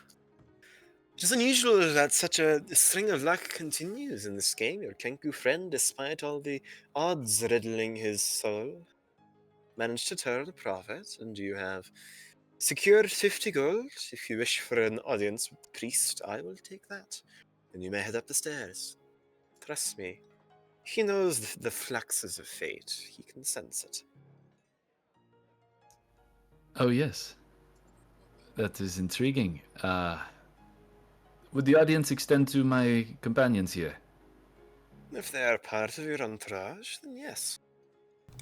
Whichever wish to join. 50 gold, it is. Then it is done. You can see him pocket it, and you don't know where it disappears, but it manages to vanish in a surprisingly short amount of time. And I believe I still have 5 left over after that as well. Indeed. Wow. I only lost 3 gold in the casino today. I somehow got 20. For now. Reed, what are you doing? I don't want to watch. I just want to be close enough that I can tell when they're moving on. And I certainly did not expect them to just win and immediately move on. Neither did I. But Shane, all that can change. You're heading towards the darts table, right? Yeah, darts. You can see that there are a number of individuals throwing these darts towards a absolutely pockmarked, riddled wooden board across the tavern. You can see that the current individual standing there is a female, also tabaxi, wiry, thin, a sort of scarred, crisscrossed body. Uh, Throws a dart and it launches straight dead center. Turns and grins at you. Why, new challenger, hey? Yeah. The way it works is that, well, they let us do our own thing. This is more of a game of skill and an ocean of luck thing. If you feel good about your throwing arm, gives a sort of curling grin. Well, let's just say we place our bets an equal amount. If I win, I take yours. If you win, you take mine. What do you say? Let's do it. Let's start with 20 gold. Start with 20? Yeah, I can do that. Oh god. No, I can only do 20. At 20 it is, my friend. Step up. Oh, I have a bad feeling about this. But come on, you got this. Even a game of skill is a game of luck in this world. Hunt, Chain, hunt. Go ahead and give me one dexterity check. Or, pardon me, one ranged weapon attack. Would a dart count as like a simple weapon? Yes. Would I get proficiency on it? The dart Sweet. is, I mean, it is a weapon. Cool. Dart. Then I'm just gonna do my sharp bar roll because it'll be the same thing. Drugs have proficiency in darts. Let me see.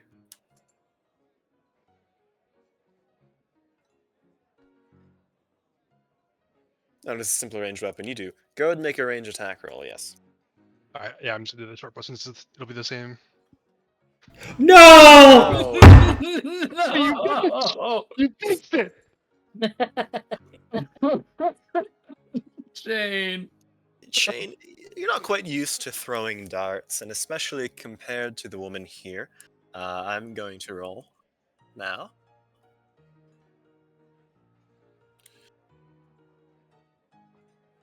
What? There is that curse. There it is. She gives a smirk as your dart barely hits the edge of the board, and you can see her whirl around and sort of twist her arm, launch the dart. It hits dead center of the board. With a thunk, it embeds deep within the sort of red at the mark. She grins and pats you on the back. Best of 3. Can't give up now. Best of 3, I can do that. We'll do best of 3. Give me another dart.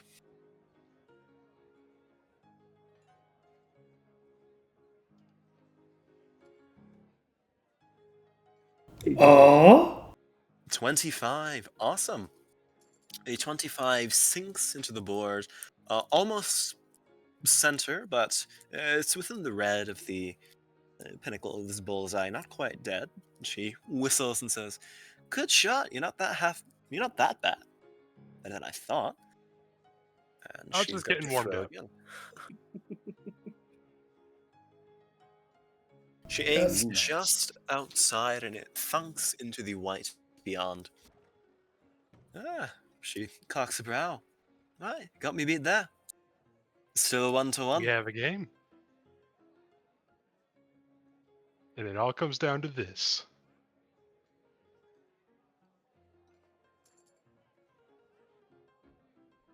30-20. Good shot. Almost to the center of the board, not quite within the highest scoring range, but enough for her to, you can see, sort of give a half smile as if she's testing her luck. And she is also going to roll.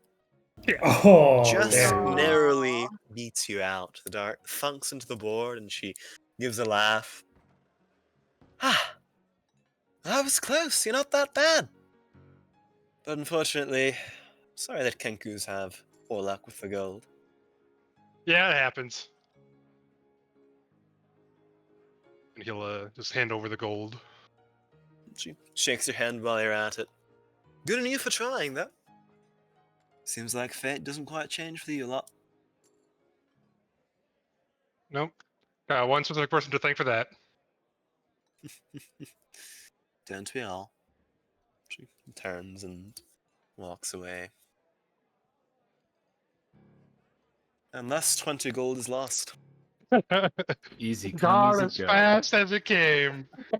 How did it feel though to hold those coins? I felt like I could take over the fucking world.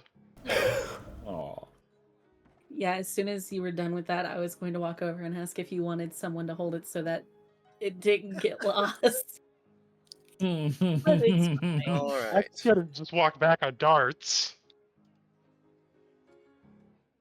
What is the current plan of action? Are you heading up the staircase towards where the head priest was located?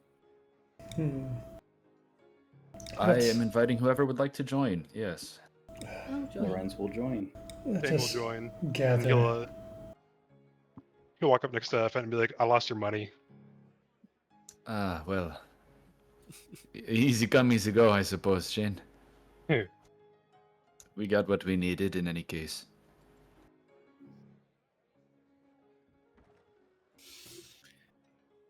The spiral staircase is winding and lets out multiple different landings with different games that can be played. Card games, board games, all sorts of things where one might test their luck. But where you've been directed is the uppermost landing, where there's a sort of purple curtain that pushes into a similarly stuffy room. And the only individual seated within is a sort of whip-thin, tall male tabaxi with sort of blackened fur, intelligent, bright eyes. Definitely older, but he sits at a dealing table, and I can see his hands constantly shuffle a card. The music of this location has been focused entirely underneath this landing, so there's still an ambient atmosphere, but it is somewhat muted for conversation. I'll send an image of this high priest you see.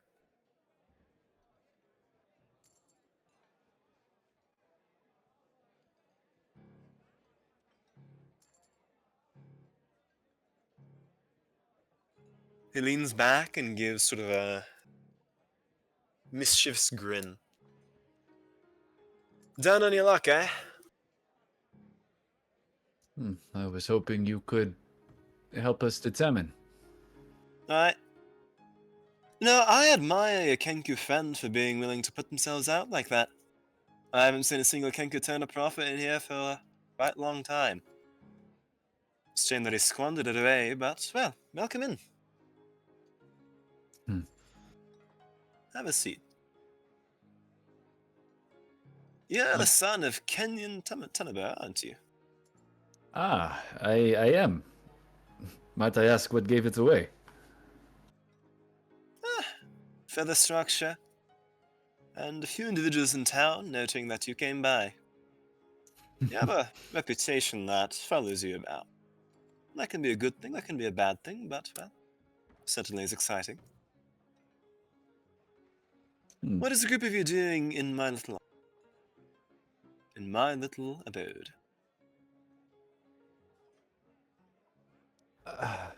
Well, I had a request and a question as well. Ask away. The request, the reason we set foot in the doors to begin with, is to gain permission to visit the Oak Barrel Trading Company. Why do you think I'd give you that permission? I suppose I don't know. We were told that you are the only one who can do so. You're right about that. Why do you wish to visit him? Knock on his old little door.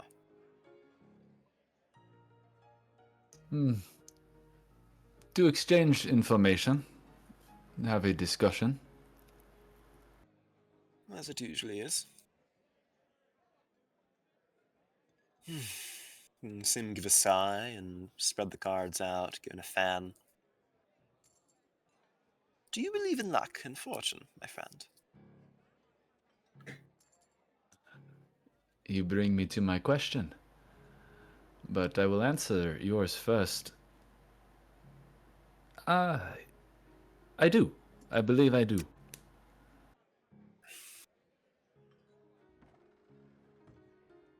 I must warn you of a distinction between fate and fortune. We do not see eye to eye, her and I.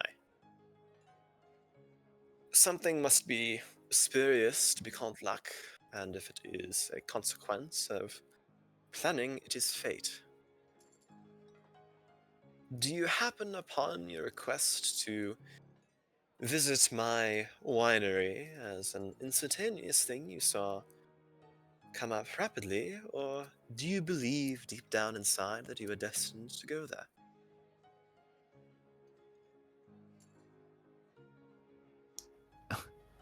I want to glance at the rest of the party just to see their visual reactions to the question. Reed's going to give a toothy smile as soon as he hears that. He doesn't even see the tabaxi and he likes him already. Fosker's just looking around the room. There's remarkably little in this room beyond this table and this priest. Seeing as our need to go to the winery is small, perhaps non-existent, and yet we have followed this path to you, seeing as you answer my question before I can ask it regarding whether you see fate and luck as one in the same, I believe we might be following fate's strings once again. That I can tell quite easily. You reek of it. You're being pulled along. I You care advise to to break the elaborate? mold. You can see him tilt ahead. You know very well that there's something motivating you that you don't quite understand. No, I dislike that on principle. One should understand themselves, and to understand themselves is to act. You simply wait for things to happen to you. You tread along a current that pulls you. But do you ever poke your head above the water? You're so concerned about staying afloat and forget how to swim. But that is neither here nor there. You have admitted that it is luck that brings you towards this winery rather than fortune. And so I'm inclined to help you. But I can't just give it to you. You can see him rummage in a pocket and place down 6 golden dice. There are a few things I want. If you complete them, I will give you 1 dice for each thing you do. You'll roll, and then fate and luck will convene at that point and determine whether or not you'll receive my blessing to this winery. If you're feeling lazy and if you're feeling particularly lucky, you can only do 1. But if you wish to ensure your future, then I have a list of tasks. Things I wish to see my little town do.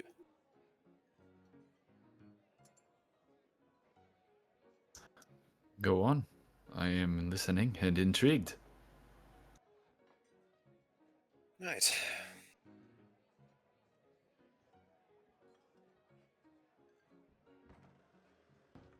There's a tavern here called the Dancing Dryad. You'll know it by the way it mimics a tree. I'm not a fan of its proprietor. If if you'd be willing to, how do I say it?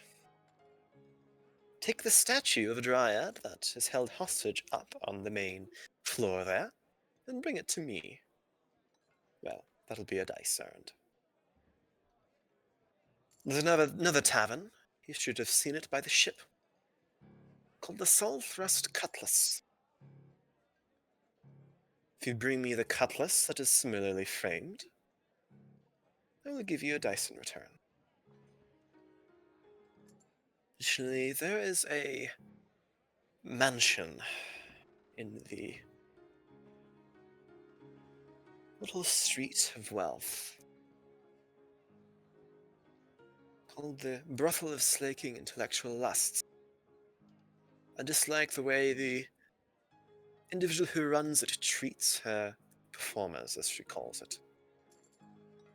Get her to admit that she is being cruel, and have the Kenku bring that voice of admission to me.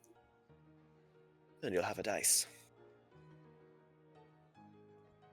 Lastly, fourth, Idelez's elixirs. He is attempting to artificially distill luck into a potion. If you bring that potion to me for analysis, then, well, I will have grounds of jurisdiction to challenge him to a duel and to protect the purview of luck under my deity. The last two dice are complementary. Take them, feel them. They'll be yours to roll soon. Fenton will pick up the dice and kind of palm them and spin them around in his palm. And what is the fateful number that we must achieve with these dice? Wouldn't you love to know that, my friend? That is for you to Ah, discover.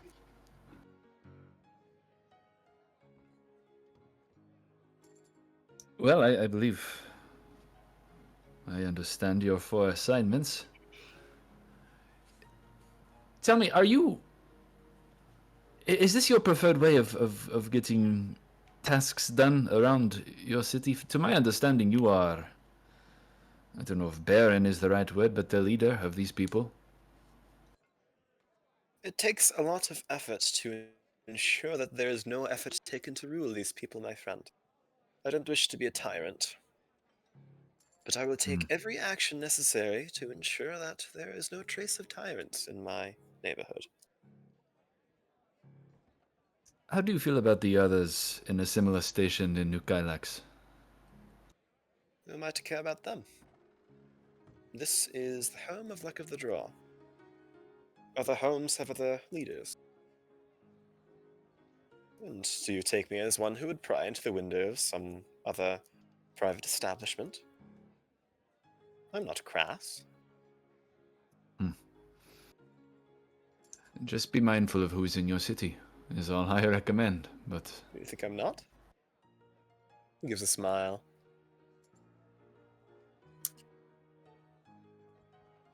I'd be less concerned about who is in my city, but more who currently has the stone. Shane. He glances towards Chain. Actually, And wasn't what it? they're carrying. What do you say? I have no.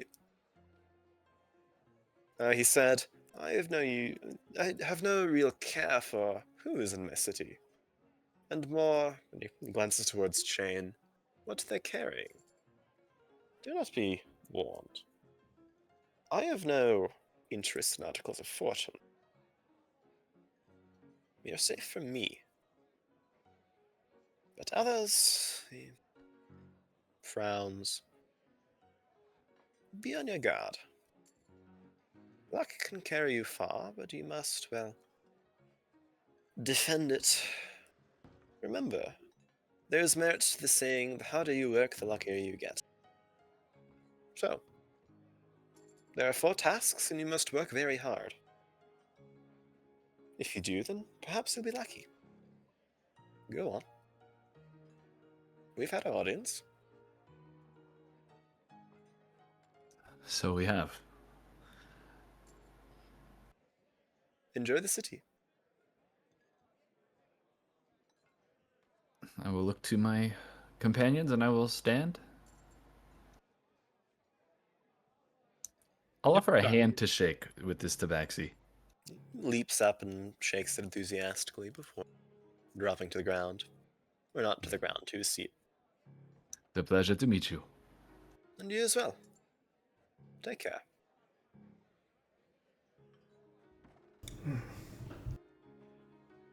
Reed will remain sitting for a second.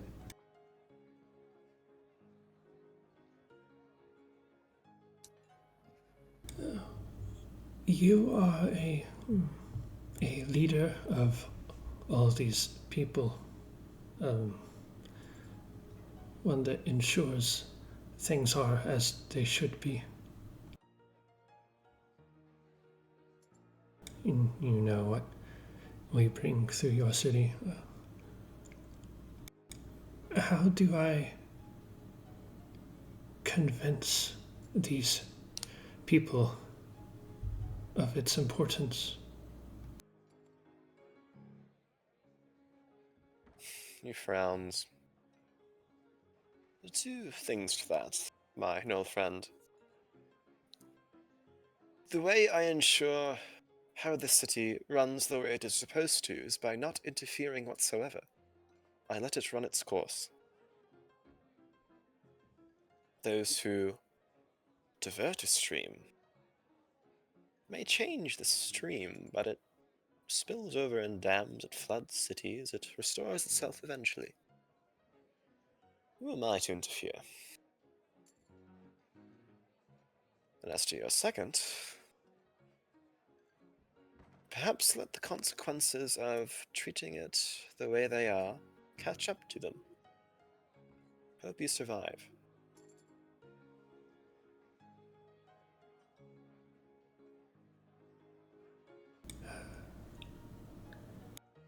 I will not allow that chance to come to pass. If it is in my power. There are some things on this course that cannot be changed. And no one to make sure they are not.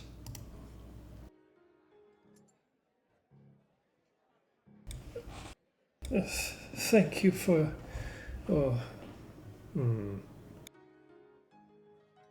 a useless opinion, regardless. Can see him raise an eyebrow. You're welcome to make of it what you wish.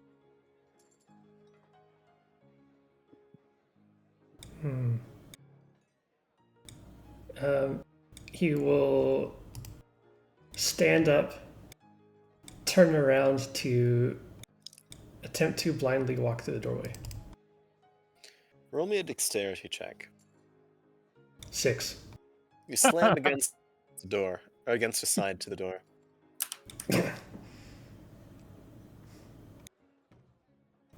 I'll feel for the Eventually entrance. fumble your way through the curtain entrance. Yes. Alright. Do any of you wish to have additional conversation with him?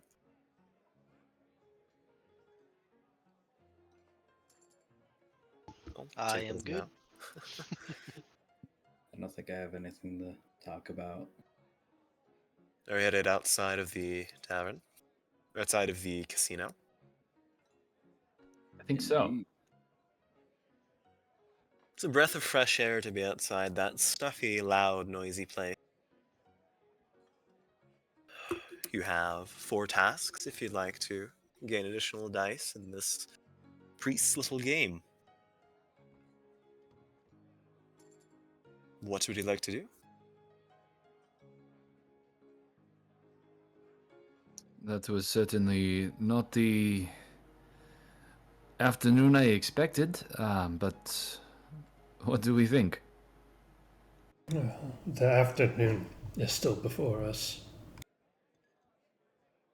Indeed. The start, I should say. how much time do we have to take care of this? Do we really think that this is all worth it? Well, if we've Because made up our mind, yes. the main reason why we wanted to talk to the guy instead of just messing up the wine was to not get involved in the politics. But here we are, about to get involved in politics to avoid getting involved in politics. Well, even if we do decide, and I'm not saying we should, to corrupt the wine, I think it needs to be prior to the tasting tomorrow. So the earlier we gain access to the winery, the better.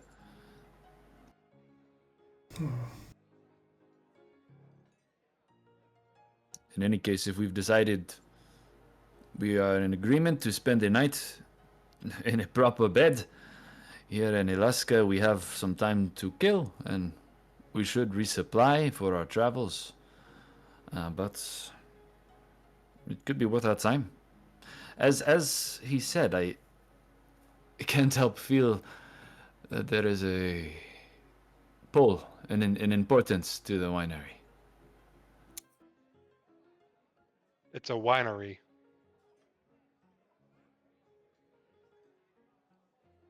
Shane, do you not see... You've scoffed at the idea of fate before. Do you deny it's working with the 6 of us?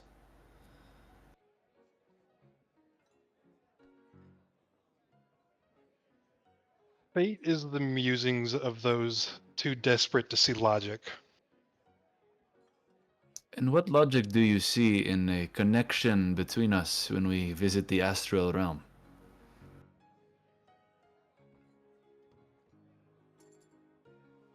That there's not enough information to say yet. What But jumping logic- to the fate, what fate is drawing us to a winery?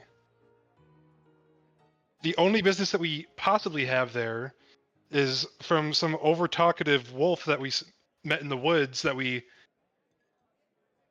technically saved his life, but we're gonna have to fight those gnolls either way.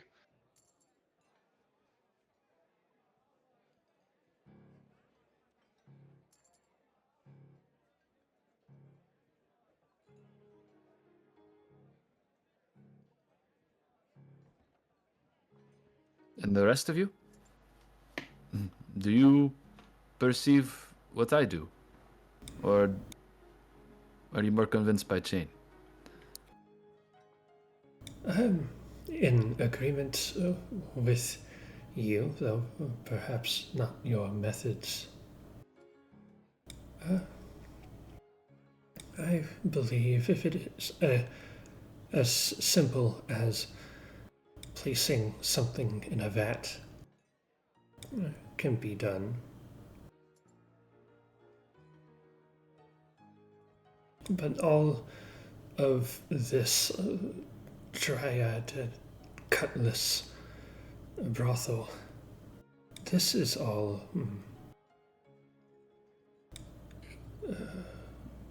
superfluous.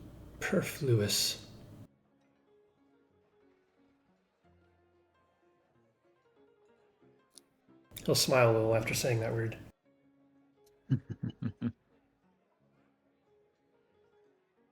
Perhaps it is, but if we are just to be killing time one way or another, the Dryad would be a fantastic place for dinner. Idoliz's elixirs would be a fantastic place for a drink. There's no harm in visiting.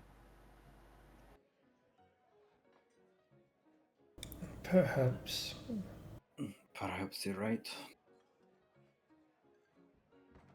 Maybe. Those done no favors by fate may find reason to talk disapprovingly of it, but it still cannot be declined.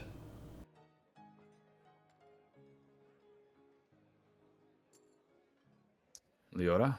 Foshkra? What do you feel?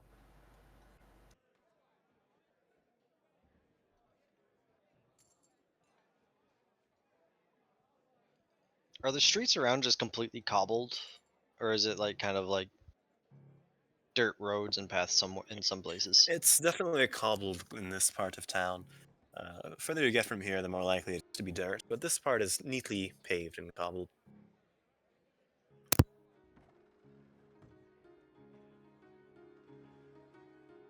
Is there a wind blowing anywhere?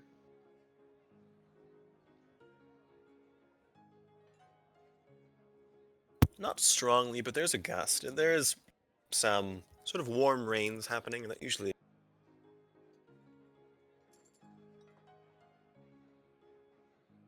So Fochker's going to be silent. In the moment, he's thinking on the words of fate that have been spoken quite a bit in the last, I don't know how long we've been sitting in there listening to the priest and whatnot, but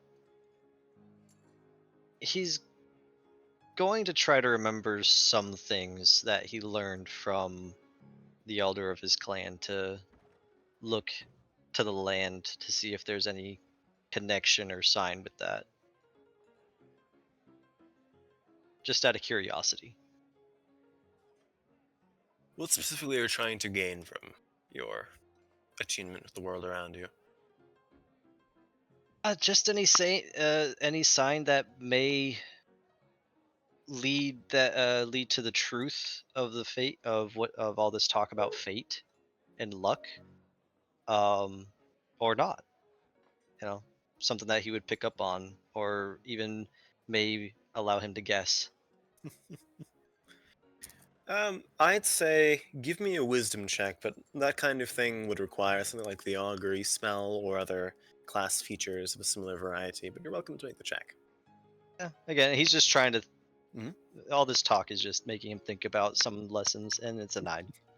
Oh, Your Darn head's still you, pounding fate. from the smoke and the smog and the din casino. All right. What is the plan? Where are you headed? But before we perhaps choose to spend gold and favor potentially at any of our places of interest, I need to go and see if this city can actually offer me anything. What is it that you are searching for? Do not know yet. If I did, there would be no search. But I will be heading towards. Think back to what I was told. Gambler's Isle.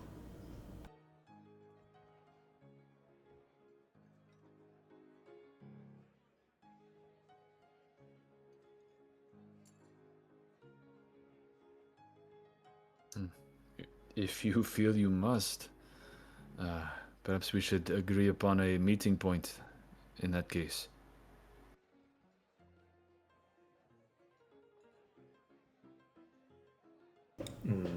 This bridge. How far are we from Idolez's elixirs? It's right across the river, actually. Location through on the map, Gambler's Isle is the uh, central place for the majority of these inns and taverns. The pirate ship that was mentioned is actually moored right about right here, directly across from the temple. The other taverns are a bit further in. The brothel that was mentioned is located right across from the manor you met in the Skull Mansions. Currently has a reed-shaped. Imprint on it, yes. Yes.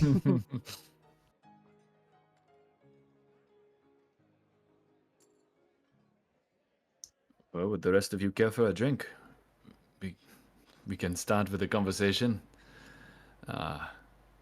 In Idolez's elixirs, and it's nearby. Reed, once you are finished, yes, we can meet again here. I would like to request Little Bird.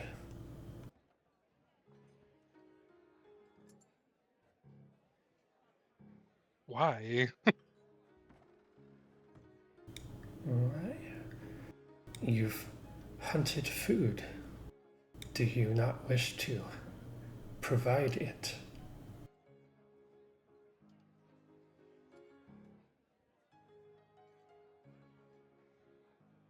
I feel like there's a lot on our plate right now. To go off and do something like that. Yeah, would not take long. It never does. Very well. This is a lesson that can wait.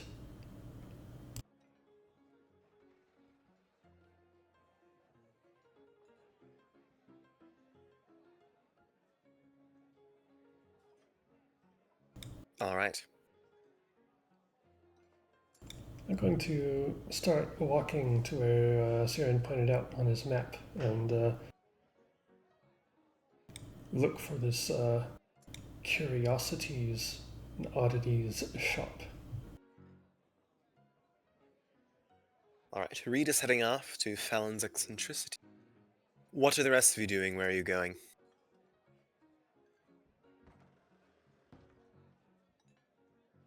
Fosker's gonna stick by the rest of the group, I suppose. Shane's gonna go wherever Fenton's going and continue arguing with him. Lorenz, Leora, Fenton. He's Lawrence is just gonna follow. You know, drink couldn't hurt.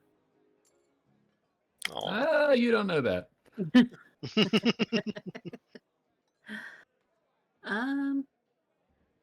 I'll follow Reed, actually. Hmm. all right. Where's Fenton off to? I do think I'd like to go to Idolez's elixir. That seems like the least likely to get us arrested. Well, Potion Or bringing shopping already? an Ignin and a Kenku with you. well, this is true. You're going to be trading scales and feathers for a chance to take one of those potions. All right. You don't know my financial situation. I'll start with Reed and Leora. As the two of you meander up the city blocks to where it was indicated on the far side of the Gambler's Isle is a dilapidated kind of shack. It's sloped at an angle. It seems there was a fire in it at some point or another. You don't know whether it originated inside or outside, but it clearly hasn't done too many repairs. There are windows, and there are numerous items held on little racks inside. Some twine lodged on the ceiling upholds all sorts of strange little oddities like stuffed animals, the skulls of beasts around. There doesn't seem to be anybody in the shop at all, except for one individual seated behind a counter. You seem to be the owner, but he looks up with genuine excitement and a little bit of surprise when the two of you push in. You can see the door also has seen better days. It's a question of whether it will snap before closing every time. Probably it's opened. But it's a red dragonborn with sort of graying, suit-covered scales. You can see him stand and grin. Oh, hello there. Yes, hello. Welcome to Fallon's Eccentricities. I have multiple different items for you. Anything you'd like. Yourself. What interests you? What brings you here? I need something that matches this. I'm going to take out the flint head. Ah, little skull. Do you need it polished? Do you need it stripped of flesh? I have little bugs that'll eat it off in 1 or 2 hours in the back somewhere. After a little veneer, it'll be good as new. I can see to that myself. I was hoping perhaps to find something that would go with the aesthetic. Aesthetic. Are you looking to scare or appease? To scare. To scare. Do you tend to scare individuals of the same stature as you, or little creatures, or ghosts? Other things that'll scare ghosts. I am a gnoll that wanders from place to place. I have a great many creatures I meet, and some of them I wish not to. I see. So you're looking for a staff. You wish to fix that on a walking stick of a kind, a cane. Maybe, if it is not too heavy. I can minimize it. I can expand it. I have many in the ways of such things. Do you wish to make a little trinket to wear around your neck?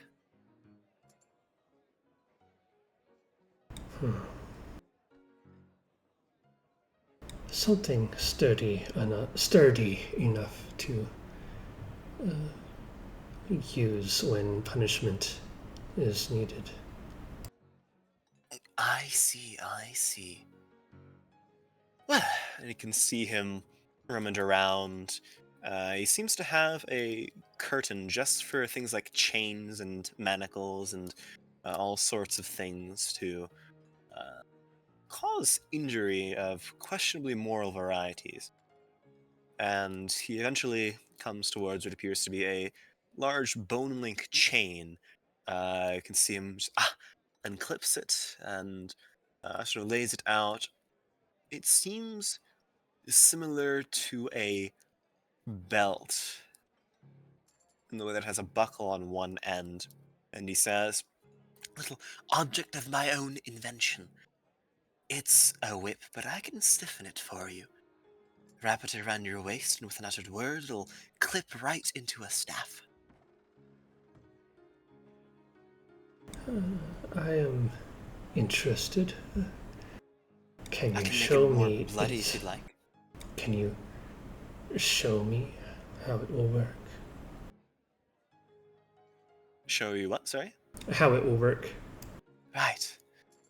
And you can see him grip it at one end, sort of loose. You can see him whip it once in the air. There's a crack. The bone seems more flexible than what you'd imagine it to be. There are little strings of twine that's flexible, hooked between drill marks in the bones that allow it to curl. But he mutters a spell mid way through, wrapping his arm to lash out again, and it sort of locks into a singular rigid staff as he slams it onto the desk, and you can hear the splinter of wood as it seems currently rigid.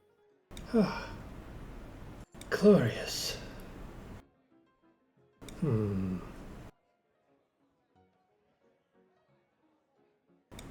I think this will suffice. Tell me, what shall you ask for it? You seem questionably living, don't you? A little bit of your flesh, if you would. Could I have your name?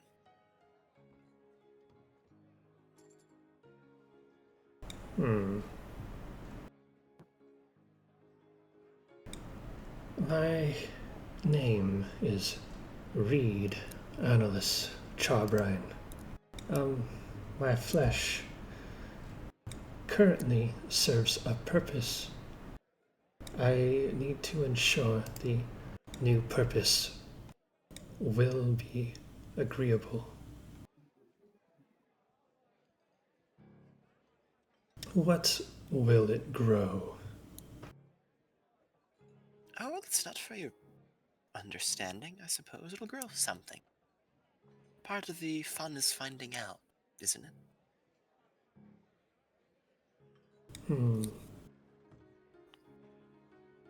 I look forward to your works. I'm going to undo the wrapping around my neck. And I'll just slightly increase the size of that wound.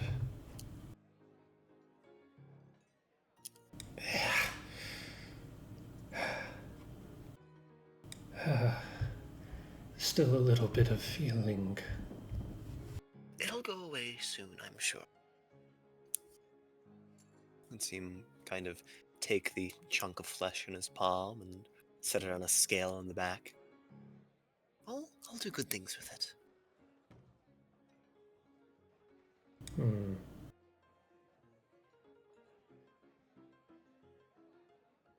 Even rot is a form of life. No need to go all mystical on me. But here's your whip staff. And he holds the link of vertebrae towards you. I think you know the way little Sydney is attached. I'm sure you can connect the neck to the spine. This can be done.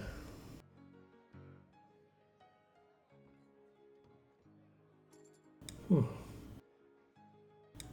gonna find a spot right in the middle of where there's space, so I won't wreck anything. And I'd like to copy his movements and get it to flex and then back stiff. It would require attunement, but it is a non-magical item that as a bonus action can convert between a whip and a quarterstaff. Okay. I have plans for it. And you, my dear, Leora, he glances towards Leora. Find anything you like? No, I'm just looking. Just here with my friend. Thank you, though. I have a rock of weather detection, a wand of berry creation, an orb of slope prediction, and all sorts of fabulous items if you'd like to look. Orb of slope prediction.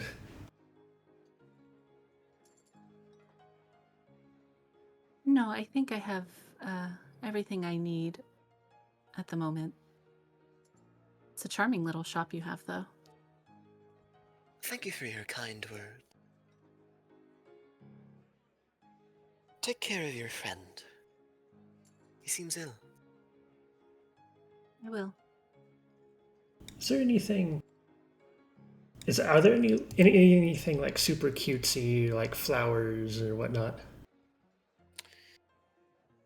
There are a few flowers and herbs of various varieties. Nothing that you would think to be intentionally cute. Doesn't seem like that kind of shop. Shame.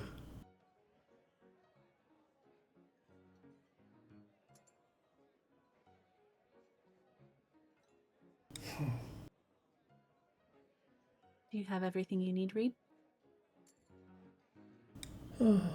For now. Let's go and return to the others. Let's. A drink sounds wonderful right about now. I'll recover my neck.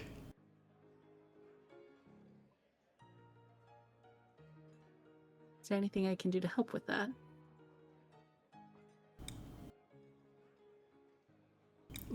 You can understand that this is who I am,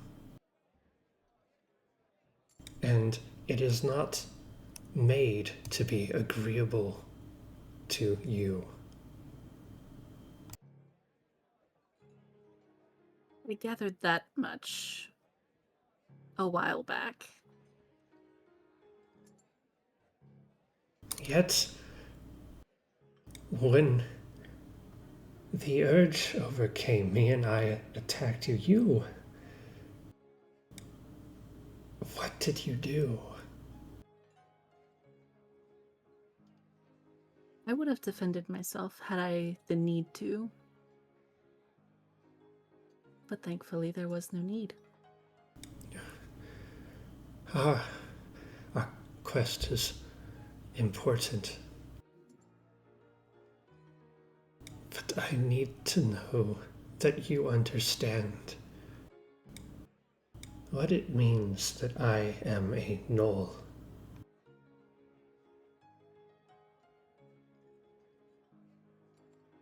My knowledge on gnolls is admittedly a bit limited, but I know that you are unlike anything I've ever heard about them.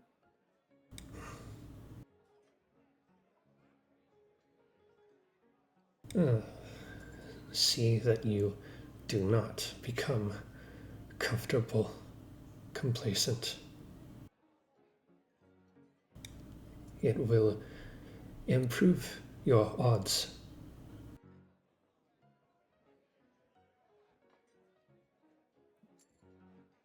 Comfort doesn't really exist out on the road. And complacency, I don't think it does either. But at the very least, we have each other and the little group that we travel with. So that should be something, right?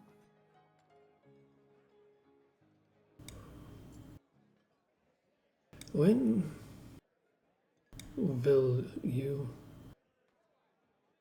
do something to affirm your nature, your being?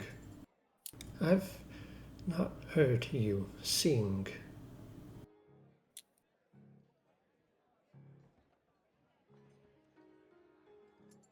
I've never done it. It's never been safe to try. And I don't think my singing has the same effect as that of the other one.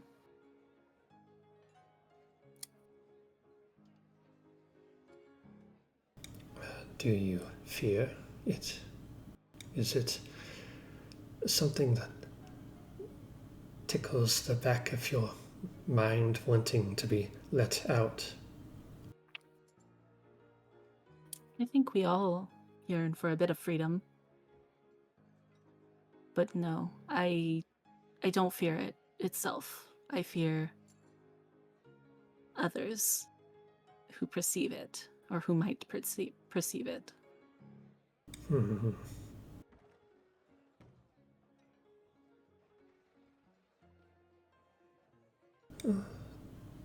Talk to the bird about learning yourself.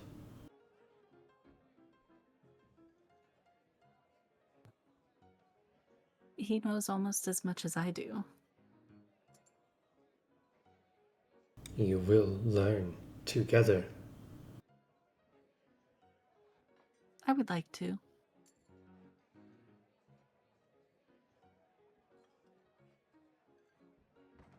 I would hate to live life without knowing what I am.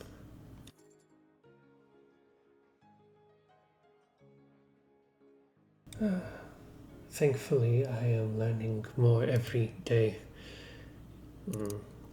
It's growing up here. And he'll point to his head. What exactly is growing up there? Talani, the thing my body is feeding, it changes thoughts. Will there come a point when you are no longer Reed?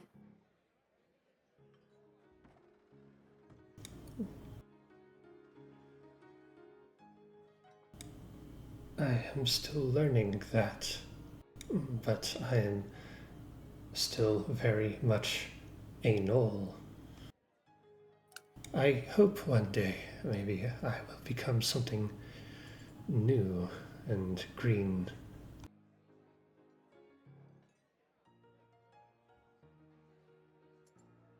I hope that whatever you become, or what becomes of you, that I do not have to defend myself or anyone else. I hope that you stay you enough that you can still be our friend.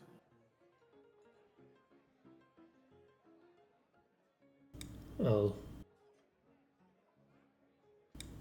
look down at my feet and say, trees do not have the urge, only gnolls.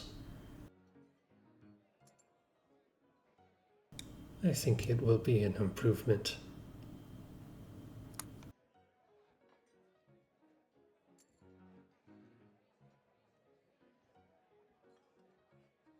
Whatever it'll be, we'll be here for you. Hmm.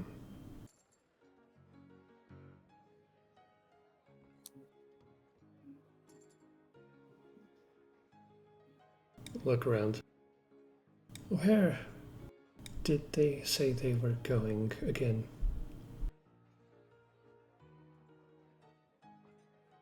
I believe they went to go find the elixir.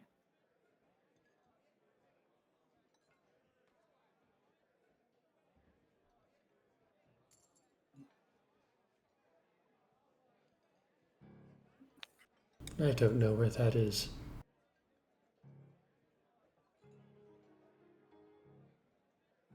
Well, I saw them walk in that direction, and I would point the direction that I saw them heading off to before I followed Reed. So I suppose that's good a place as any to start looking. Mm-hmm. We'll follow the noise. End scene. All right. The four of you that went to the elixir shop, actually, it is close to our end time. Would you like to continue on? Since I apologize for being a bit spotty earlier on. Yes. If you'd like Yes. to I'm continue absolutely on a down to little keep going. I'm down. I woke up at 1 p.m. for a reason. bit. Lorenz? Oh, yeah. I'm here. Are you good to continue? Yes. Awesome. All right. Let me. Let's see. The four of you enter what appears to be another standard tavern, uh, sort of located in the hustle and bustle near the edge of the river. Let's see.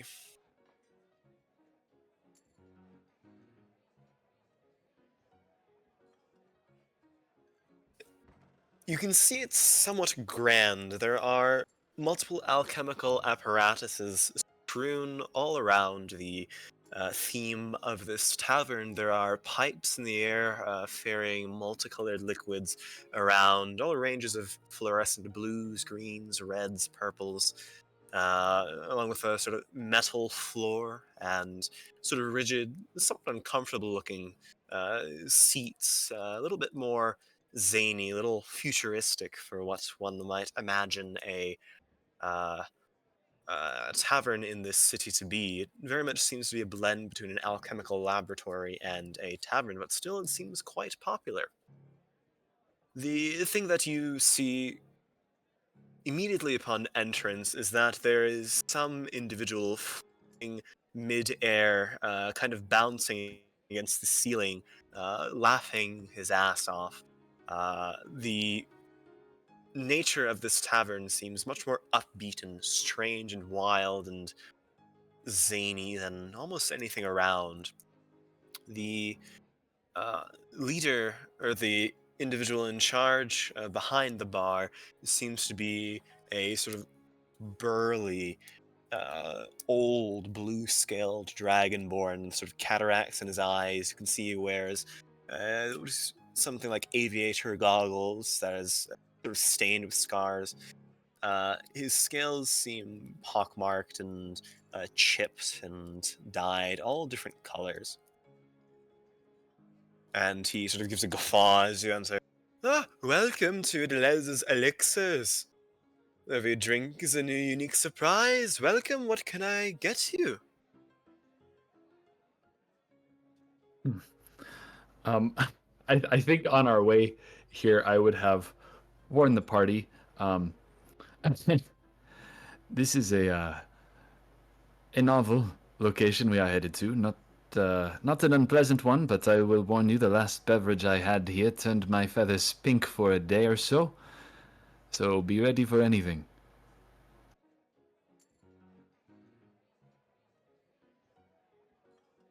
What does books have to do with a tavern? Books? You said novel. Mmm. Entertaining, Foskra. Mm. But here in the tavern, perhaps a round for the table. I don't know if you have. Is there menus or is it really dealer's choice? Truly dealer's choice in terms of the additional effects, but I can make any drink you fathom. My prize brew is a distillate made from apricots and pears. If you wish, it is my own little specialty. But I have anything and everything. That sounds lovely for myself. Excellent, and can I get your friends something?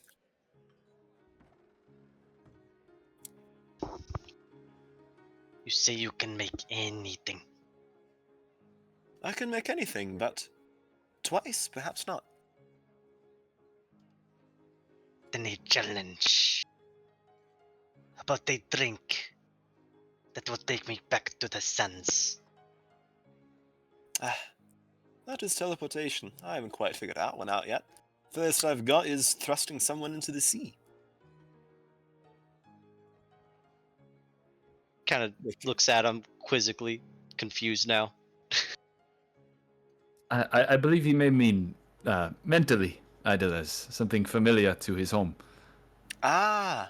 Oh, you meant, I see. Yes. Forgive the literal interpretation of taking you somewhere. Yes, that has happened before, but I don't anticipate it happening again. He was very mad when he came back and challenged me to a duel, but in either case. Yes, the shimmering sands. Spices, cinnamon, and he begins to concoct some sort of beverage that would just be very spicy. It has some of the spice that is the shimmering sands is renowned for, but hinting towards the sweeter side. And he thrusts it your way. Far from home, aren't you? Very. He takes a sip of the drink. Roll After me smelling it. 1d100. There he goes. 1d100. Are we at the bar? Like or Yeah, at a table? Okay. indeed.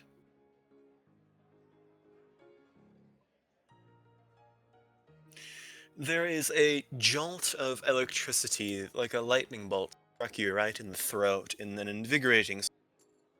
It is more than a bite of some liquor or some spice, and you can feel your veins sort of surge with thrumming electrical power. There's currently sort of blue electric-like marks along your scales that resemble veins. You currently have resistance to electricity for some time.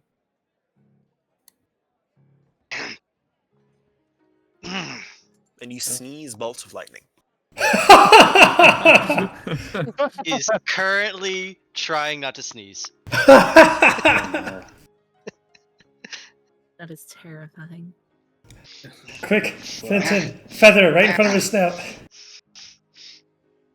And quickly, right before he turns his head to the side. Good luck, anybody to the side. That was an excellent sneeze impression. It really was. There's a bolt of lightning that arcs across that side of the room, skids across the ground, and you can sort of smell burning metal. Well, not burning metal, but as superheated metal as a metallic tinge to the air, and skid marks across the ground. Well, how was that? Other than the side effects, how is the flavor? Pretty good. Similar to what you'd imagine drinks in sand to be. And he's like looking at his arms. The flavor was, well, of the suns. The effect, I cannot say.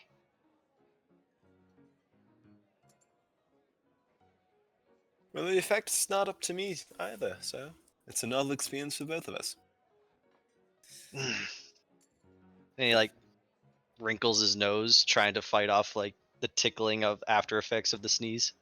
You, Arakakra, I remember you. Yes, I have been here once before. Turned as pink as cotton candy by the time you were out of here.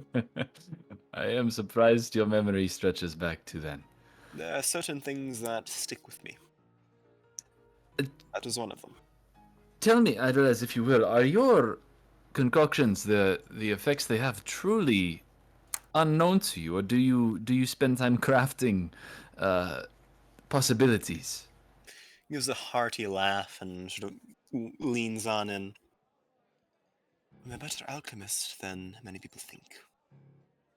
There's some aspect of randomness to it, but I know what I'm giving. And I know what I make. I would much like the same thing that my friend got here. The Ignan. Ah, yes. From the sands too, are you? Unfortunately, First time I've heard someone say unfortunately. Huh. Well, figures. He makes a similar beverage and slides it your way. yeah, it was a very good time over there.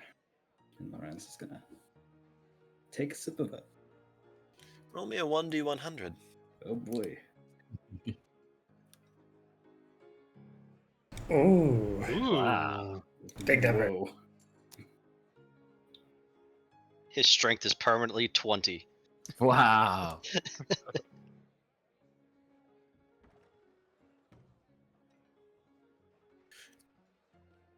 Let's see.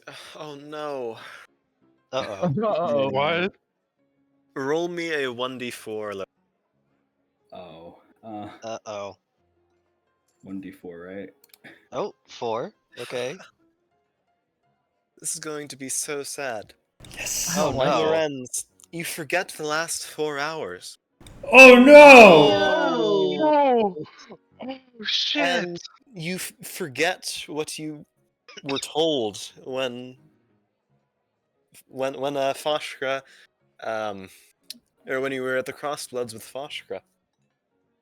Oh. Oh my god. Oh no! Good thing there's 2 of us there. How are the rolls this perfect? Wow. Oh, Lorenz God. gets happier.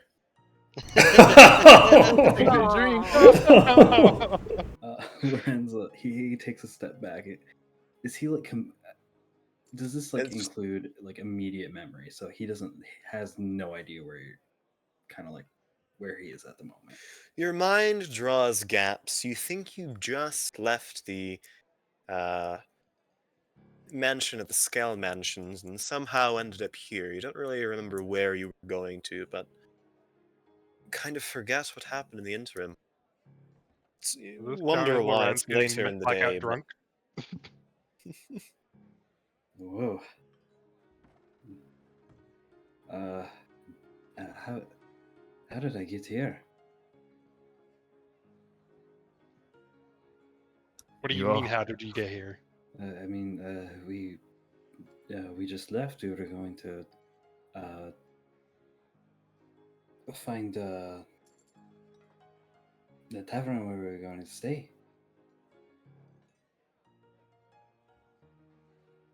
Lorenz, we already did all of that. No, we didn't. I'm gonna cock an eyebrow at Idolez. And this one? Perhaps amnesia. As I said, I make what I make. Some effects are random. Are you alright, Lorenz? I feel fine. I just. Oh, what did I forget? Perhaps we can discover that over some drinks. For now, we are in a tavern, and you have a beverage in front of you. I don't think it'll work twice, will it?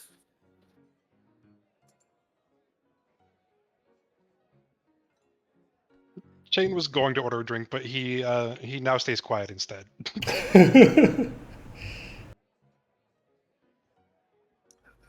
Fenton has been swirling his drink, but hasn't had a sip of it yet. Thank God. I do want to ask.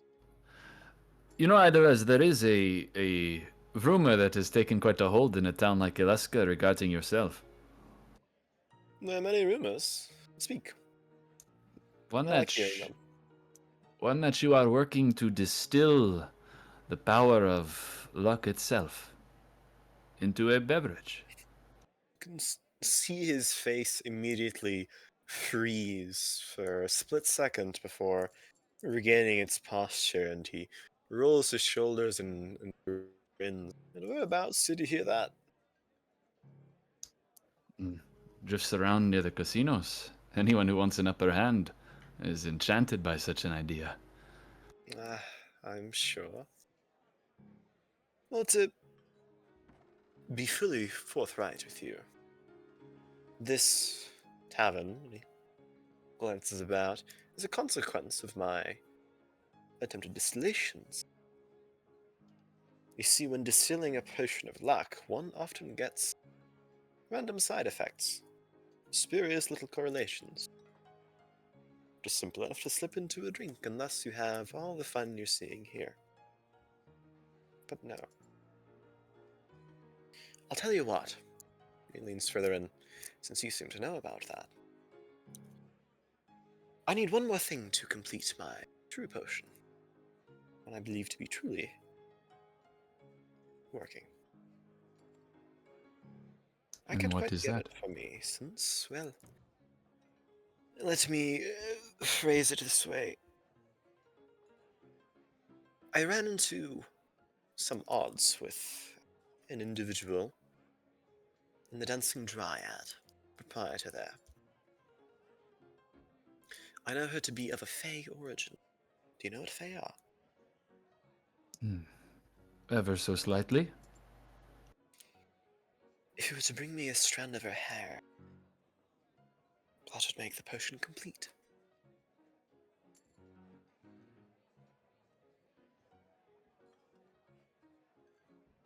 I'd share some with you.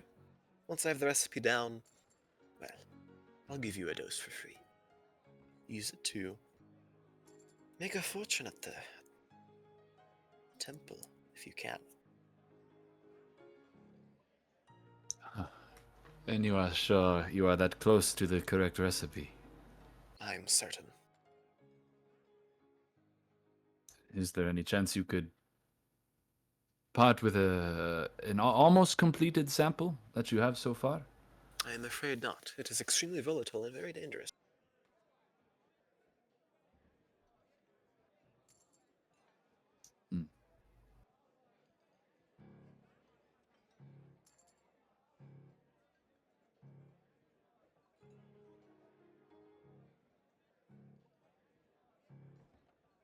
But that is my offer.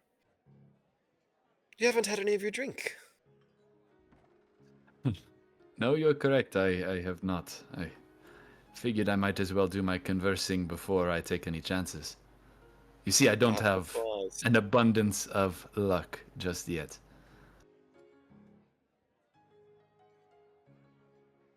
Well, consider the offer on the table. You, Kenku friend, would you like one on the house? I think I'm good, thanks. Fair enough.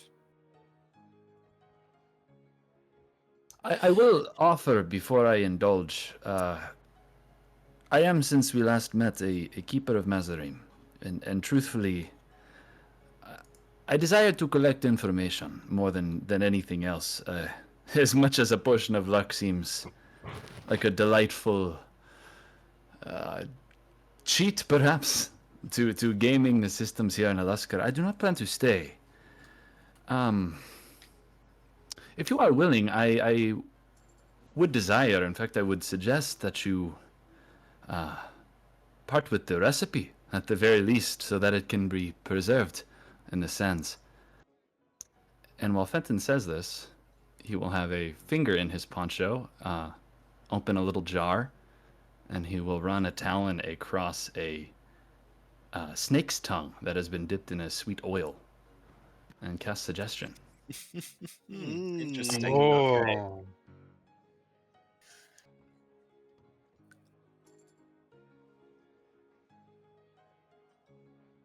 I'm going to make a wisdom saving throw. See, DC 14. DC 14.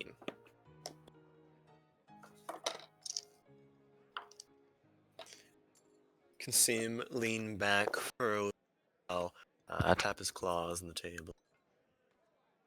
For safekeeping, I assume. Of course, there are records upon records that we preserve for a time when they will be needed, and not any sooner. Promise me that you will give my name absolute credit for it.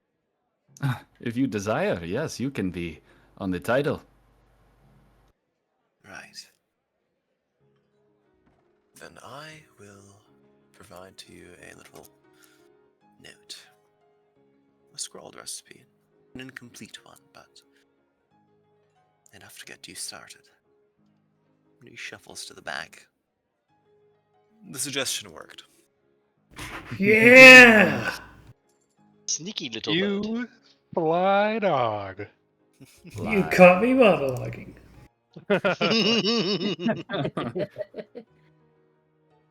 I can bard. I can bard a little bit.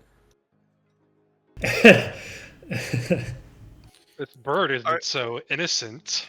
Are you partaking in your beverage? Yes. After securing that, I will have a sip. Roll me a 1d100. All current magical effects end. No. Roll me a 1d4. Uh-oh. Oh no. You cannot lie for 1 day. Oh! Wow, that is. That's kind of bad. For this situation, yes. I'm glad I drank after. I still don't know where I am. Don't worry, I'll tell you all about it. Great. Man, Just to getting babysit Eric Cocker, who now can't fucking keep his beak shut, a fox who has lost memory of the day, and a lizard that now sneezes lightning. Well, hey, getting smashed at this place is just way different. okay, look. Here's the thing. Just because you can't lie doesn't mean you have to say anything. It's at all. zone of truth rules, I assume. Yes. But I guess the real question is: is Fenton aware That is that the this, question. that this effect is now on him? Yes. You know you're in a zone of truth. You For a have day. this compulsion in your mind. But eventually he comes back and you can see him look left, right, and pass a scrolled note towards you. You can see it contains an alchemical recipe of some kind.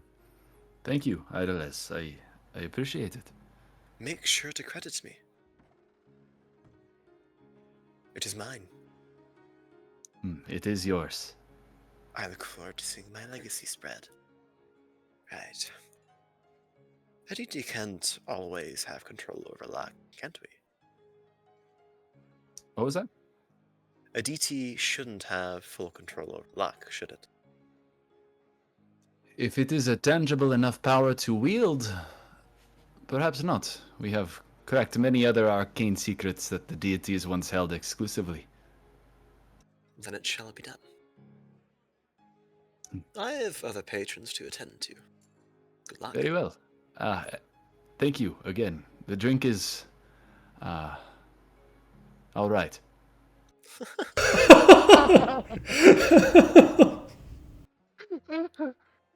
Stands and begins to attend to other patrons around him.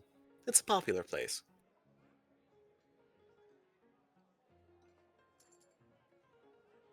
All right. Hell, this is where you go when you just want to die. Get effed up in a different way. Uh-huh.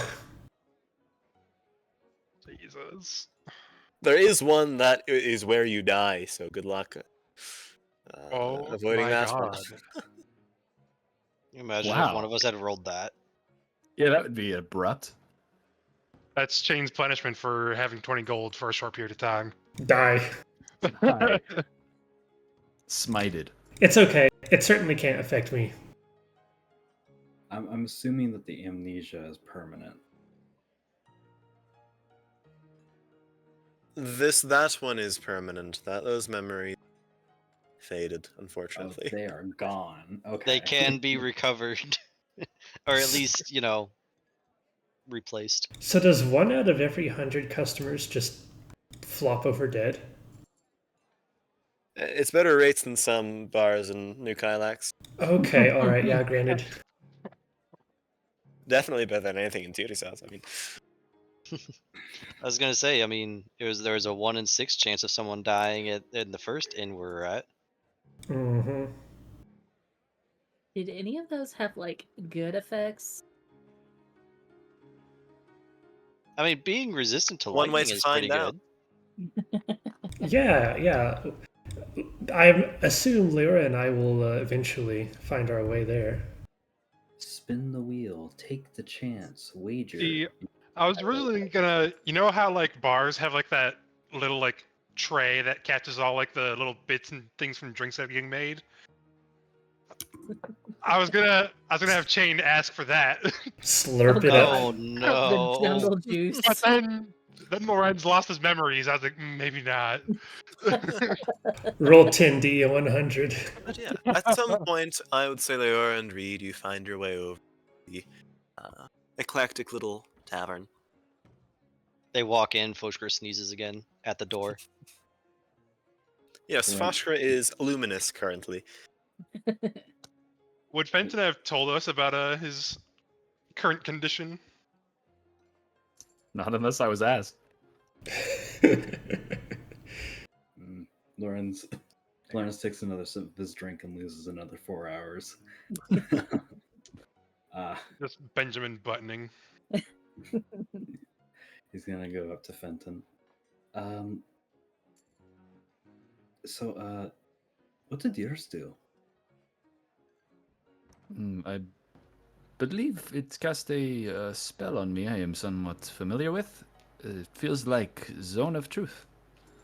As in, I believe I cannot lie.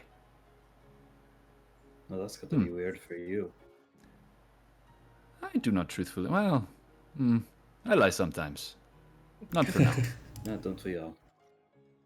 What was the last lie you told, not counting today?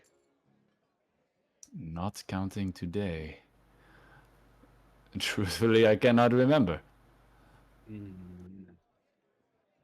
He's Fenton lying. will thumb through his journal after being prompted. Oh dear.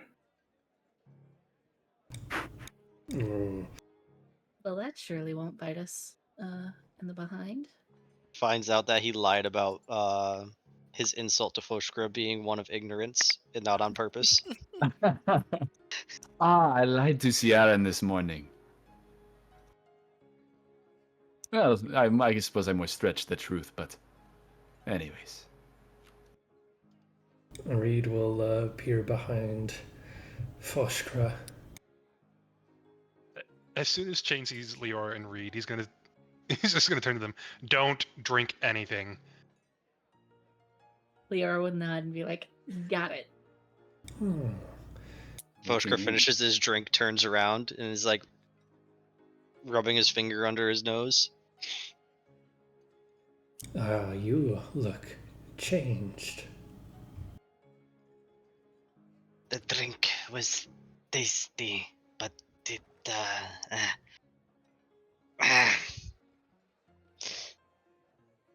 And he looks straight up. Oof. Oh dear.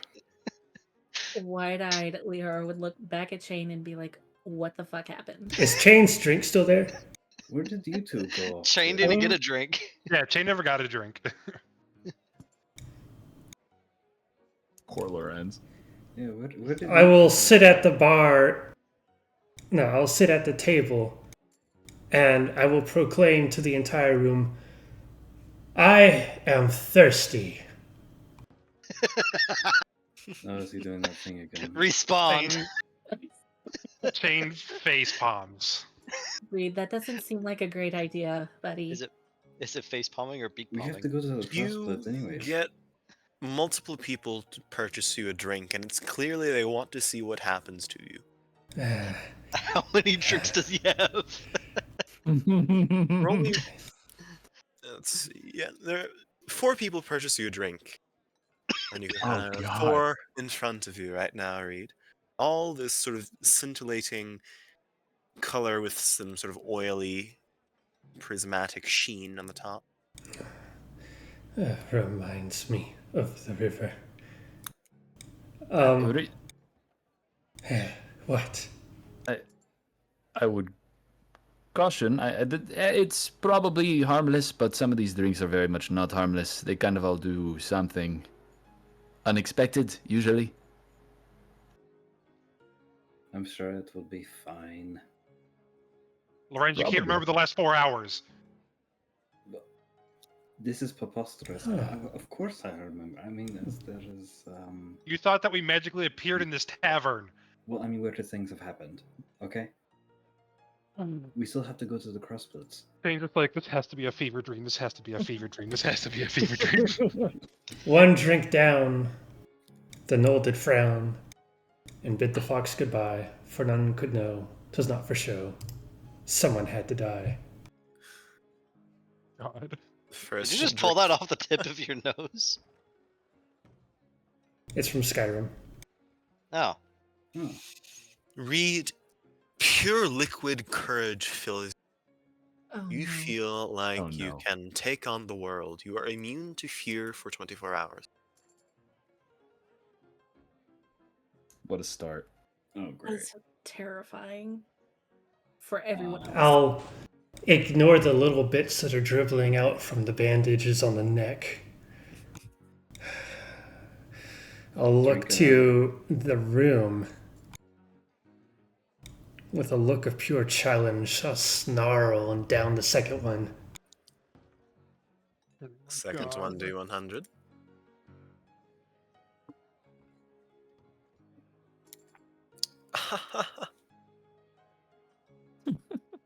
Reed, your claws begin to twist, the proportions in you begin to become more lanky, your teeth grow a little darker, the mold begins to advance just the slightest amount on you. Your physical attractiveness lowers significantly, and you lose 2 points of charisma for 24 hours. Oh my god. I have mange! Didn't you already have mange? This is advanced mange. Oh god. This is magical mange. Foam starting to build at his mouth. How alcoholic is this drinks, Quite. by the way? Thing turns Significantly. to the chain turns to Reed and he's like, Reed, I'm begging you, stop, please. Lawrence But Reed, takes you a don't sip. feel the alcohol anymore. It doesn't affect you.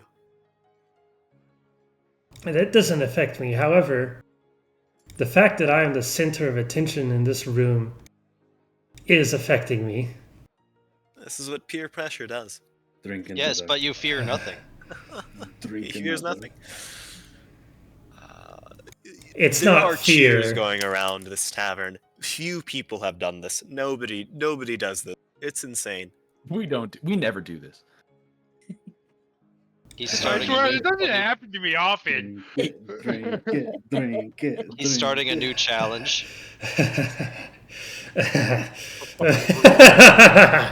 Gauntlet. The gauntlet of the knoll.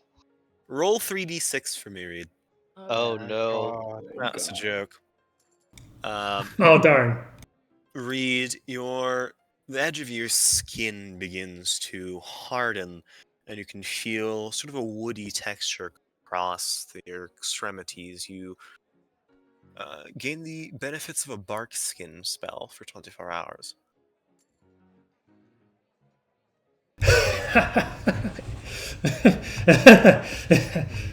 Reed's voice is noticeably deeper.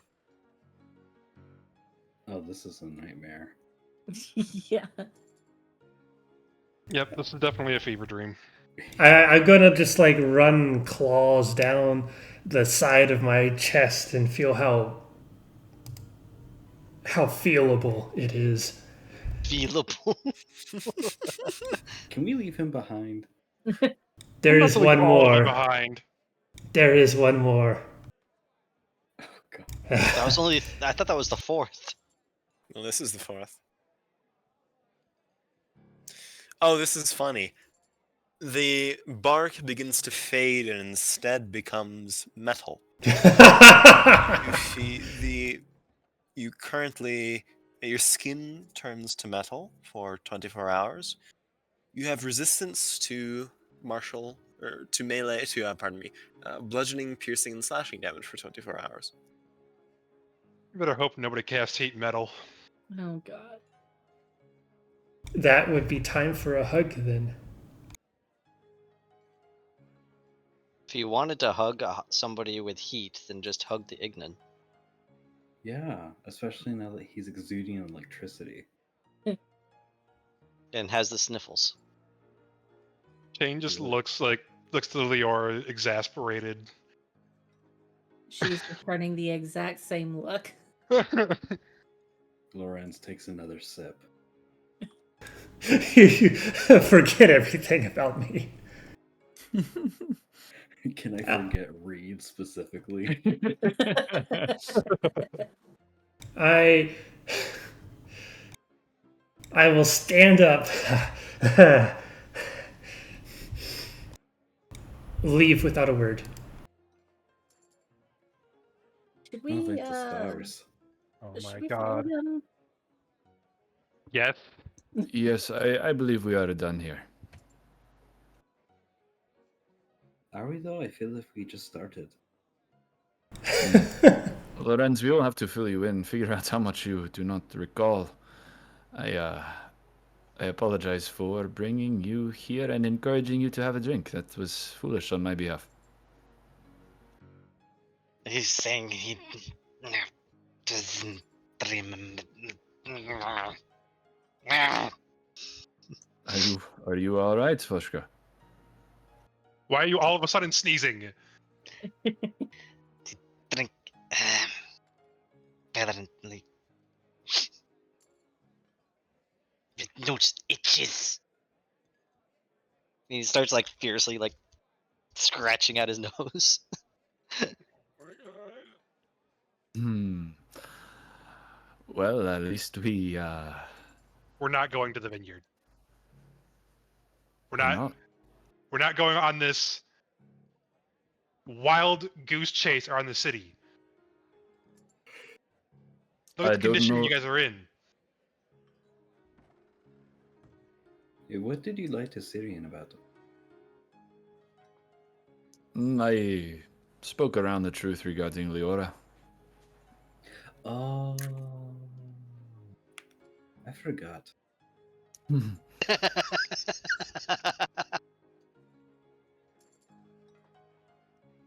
What are we doing then, Shane? I would say we're off to a good start. I don't see why we shouldn't continue. Don't you, Fenton? If it wasn't for whatever you just did, we would have had to go from this place to another place to come back to this place. Which is why I chose To go, to avoid it. to go back to the casino, to go to the vineyard, to get into the vineyard. It is a wild goose chase, Fenton. How can you not see that? This isn't fate. This isn't whatever the fuck you want to call it. This is crazy, is what it is. I am not forcing you to come along with us. Why are we here? Again, we'll fill you in, Lorenz. I feel very confused.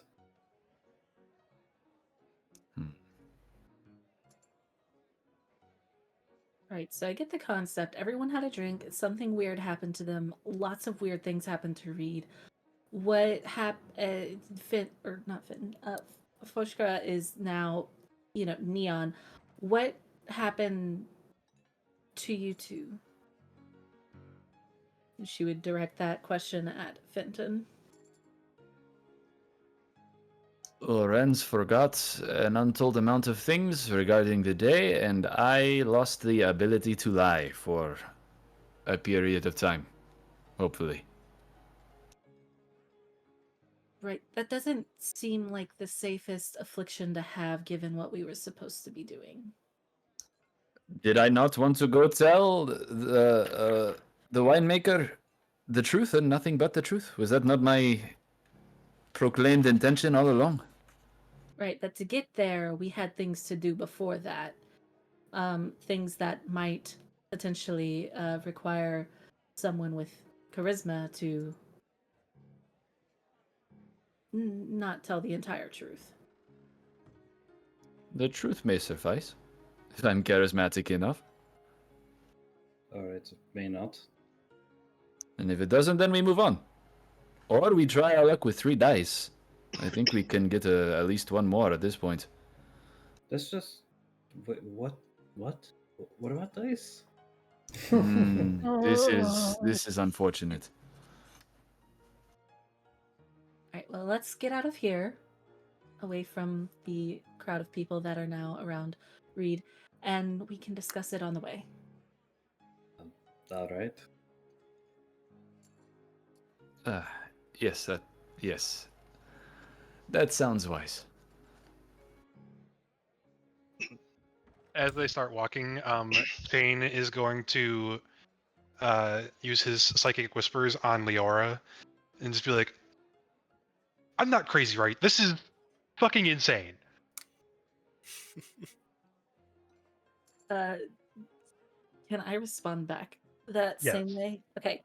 Yes. I would definitely respond back that same way. It'd be like, unless we're both going crazy the exact same way, unfortunately, this is not a fever dream. How are we Poker supposed to sneezes again. corral? How are we supposed to corral these 4? Honestly, I've no idea. So honestly, I think the best course of action is we go back to our inn. We just hole up in our rooms for the night, and then in the morning, we get on our way before all the dueling madness and shit starts. Honestly, the safest course of action, if we wanted to pursue all of the stuff that we were initially pursuing, would be for me, you, and potentially Lorenz to attempt taking things that we shouldn't, or talking to the priest again. Look, I'm all for stealing shit, but stealing shit out of public places, not easy to do, not very likely to go right. Yeah, that's fair, especially when we're only down to half. For the night, though, I do think we should try to sleep off, or they should try to sleep off whatever it is they've got going on. Do we know how long this lasts? I have no idea. None of these came with like a bottle with a description on it. It was you drink it and then some shit happened. God, Like who's everyone Lorenz with had the this? exact same drink as Foskra, and Foskra sneezing lightning, and Lorenz can't remember most of today. Well, thank you for the heads up. I'm glad I didn't drink anything. Yeah, I'm glad I didn't either because I don't understand why everybody's so dead set on going to talk to this vineyard guy. There's nothing that we can possibly gain from this. The only reason that we're going there is because of Sierran, and Sierran wants us to go there because he has to duel the dude. What information are we going to gain from some random dispute that we're not even part of? We have no part in this. We have no play. Fenton wanted to learn more about the choir folk from Sierran, but Sierran doesn't know shit about the choir folk, so I don't know why we're going to, like, risk our lives. I mean, the Baron could know something, but The yeah, Baron was complicit in trying to kill us, so why the fuck are we trying to talk to him? that whole thing was weird, though. I mean, obviously, everything that happened was bizarre and kind of horrific, but Okay, but, so on top of that, right, that stupid blue dragonborn is sitting there in the middle of the crowd yelling, "Give us the shard, give us the stone, and we'll help you," while looking right at us. honestly, I would be surprised if he didn't know by that point. Yeah, because everybody seems to know what we're doing before we even know what we're doing.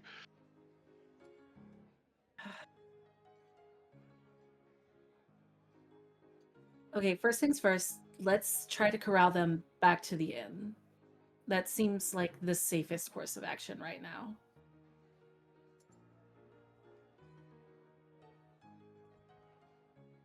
Yeah, I think so too, but I don't know how. I think Lorenz will be the easiest one. Fenton seems dead set on going to the vineyard and getting this done for some reason. Reed is not going to step foot back in the inn, and then I don't know if we want to take Foshka back inside the inn while he's sneezing lightning. This drink is really good. He still has it in his hand. He's still drinking. Fenton's gonna have to repeat himself. Does it keep working, or is it deleting the same 4 hours?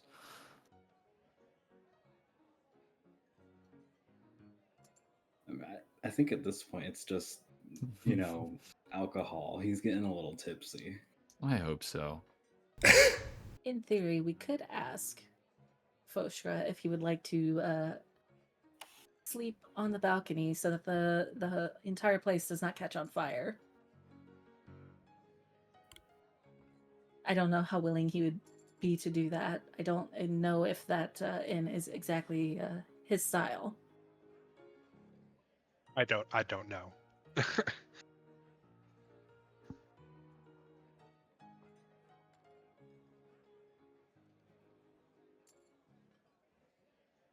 I don't either.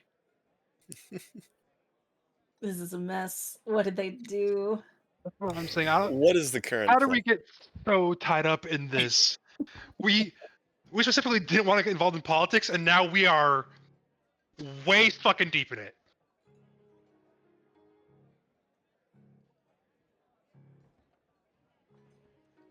The current plan is, I think Leor and Chain are going to try and corral everybody back to the inn. Yeah. Do we need to have a team huddle? Hmm.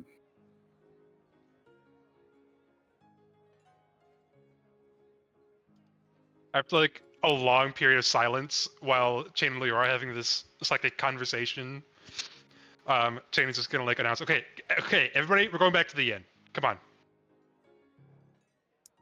If you've been following Fenton as he's been walking and talking with Lorenz, he is headed in that direction to the inn. Yeah, He's but going to the vineyard is brothel. the vineyard's also in the same direction as the inn. So is the brothel. Reed would follow them out when they leave. Do we go to assault the vineyard? Reed, the intent was never to assault the vineyard. No. It can be a quiet assault. What? Why would we do that? Oh, and that D6 was, I have that Psychic Whispers connection with Leor for 5 hours. Incredible. We are headed back to the Silk place. Yes. We're Yeah. heading back. I am intending to head to the brothel. I think 4 dice might be sufficient.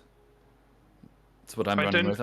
I'm telling you right now, I'm not stepping foot in that fucking brothel. We're not doing this shit. Then go to the inn. This, admittedly, is a destination I've wished to visit for some time. I don't see any harm coming to us in there. There's nothing to steal. Benton, Was the intent? for that entire part, to get that dice, you need to have me go in there with you, and I'm not going in there with you. Well, for the brothel, it's not taking anything. Perhaps you should stop and wonder why the little bird is growling.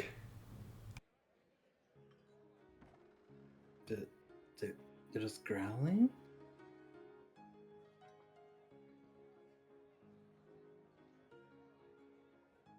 Yes.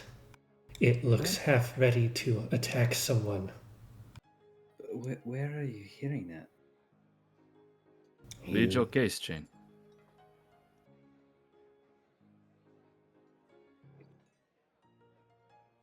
Does it not concern any of you that everywhere we go, people know what we have and what we're doing before we even know what the fuck we're doing?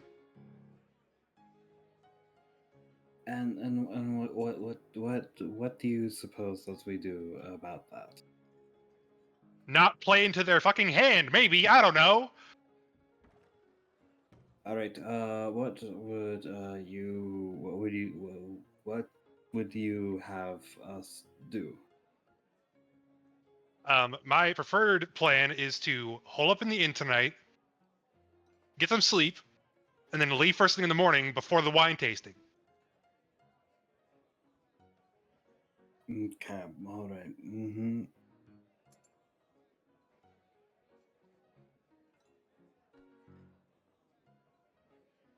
Did say that leaving was an option.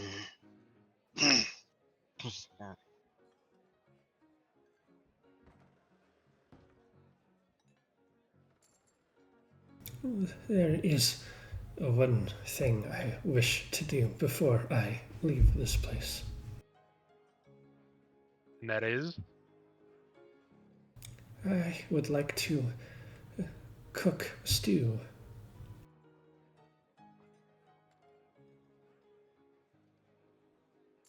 You'd like to cook?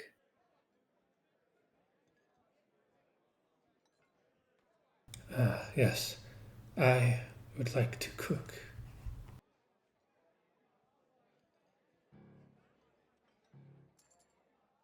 Okay.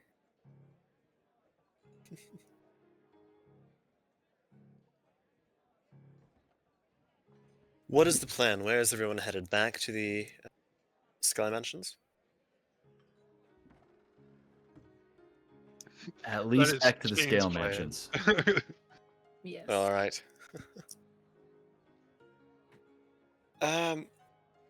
It is almost 11 o'clock, or pardon me. Yeah, we're about Midnight. 15 minutes past midnight. So I'm going to end it. We'll pick it up next time when we're back in the Skella Mansions. This gives Phil a whole week to plot. Going to the elixirs first was a decision. It certainly was a decision. It does. I thought it'd be the easiest one, and it was. It was easy. It certainly was one of the decisions of all time. There's one of the elixirs that says you grow mushrooms out of your head. I wanted Reed to get that one. A shroom afro. Yes. A shroom fro. She would've If you been all so don't like, excited to see somebody else with it, though. if you all don't like Fenton's decisions, you have to make so. I guess that's what Shane is doing, and I'm disagreeing with him. But you know how it is. The birds are birding again. This might be the first real disagreement they've had. And you Every can't fucking time. lie. Okay. Is that the end of this session? Yes. All right. Pick Stopping us up next time recording. going to Scale.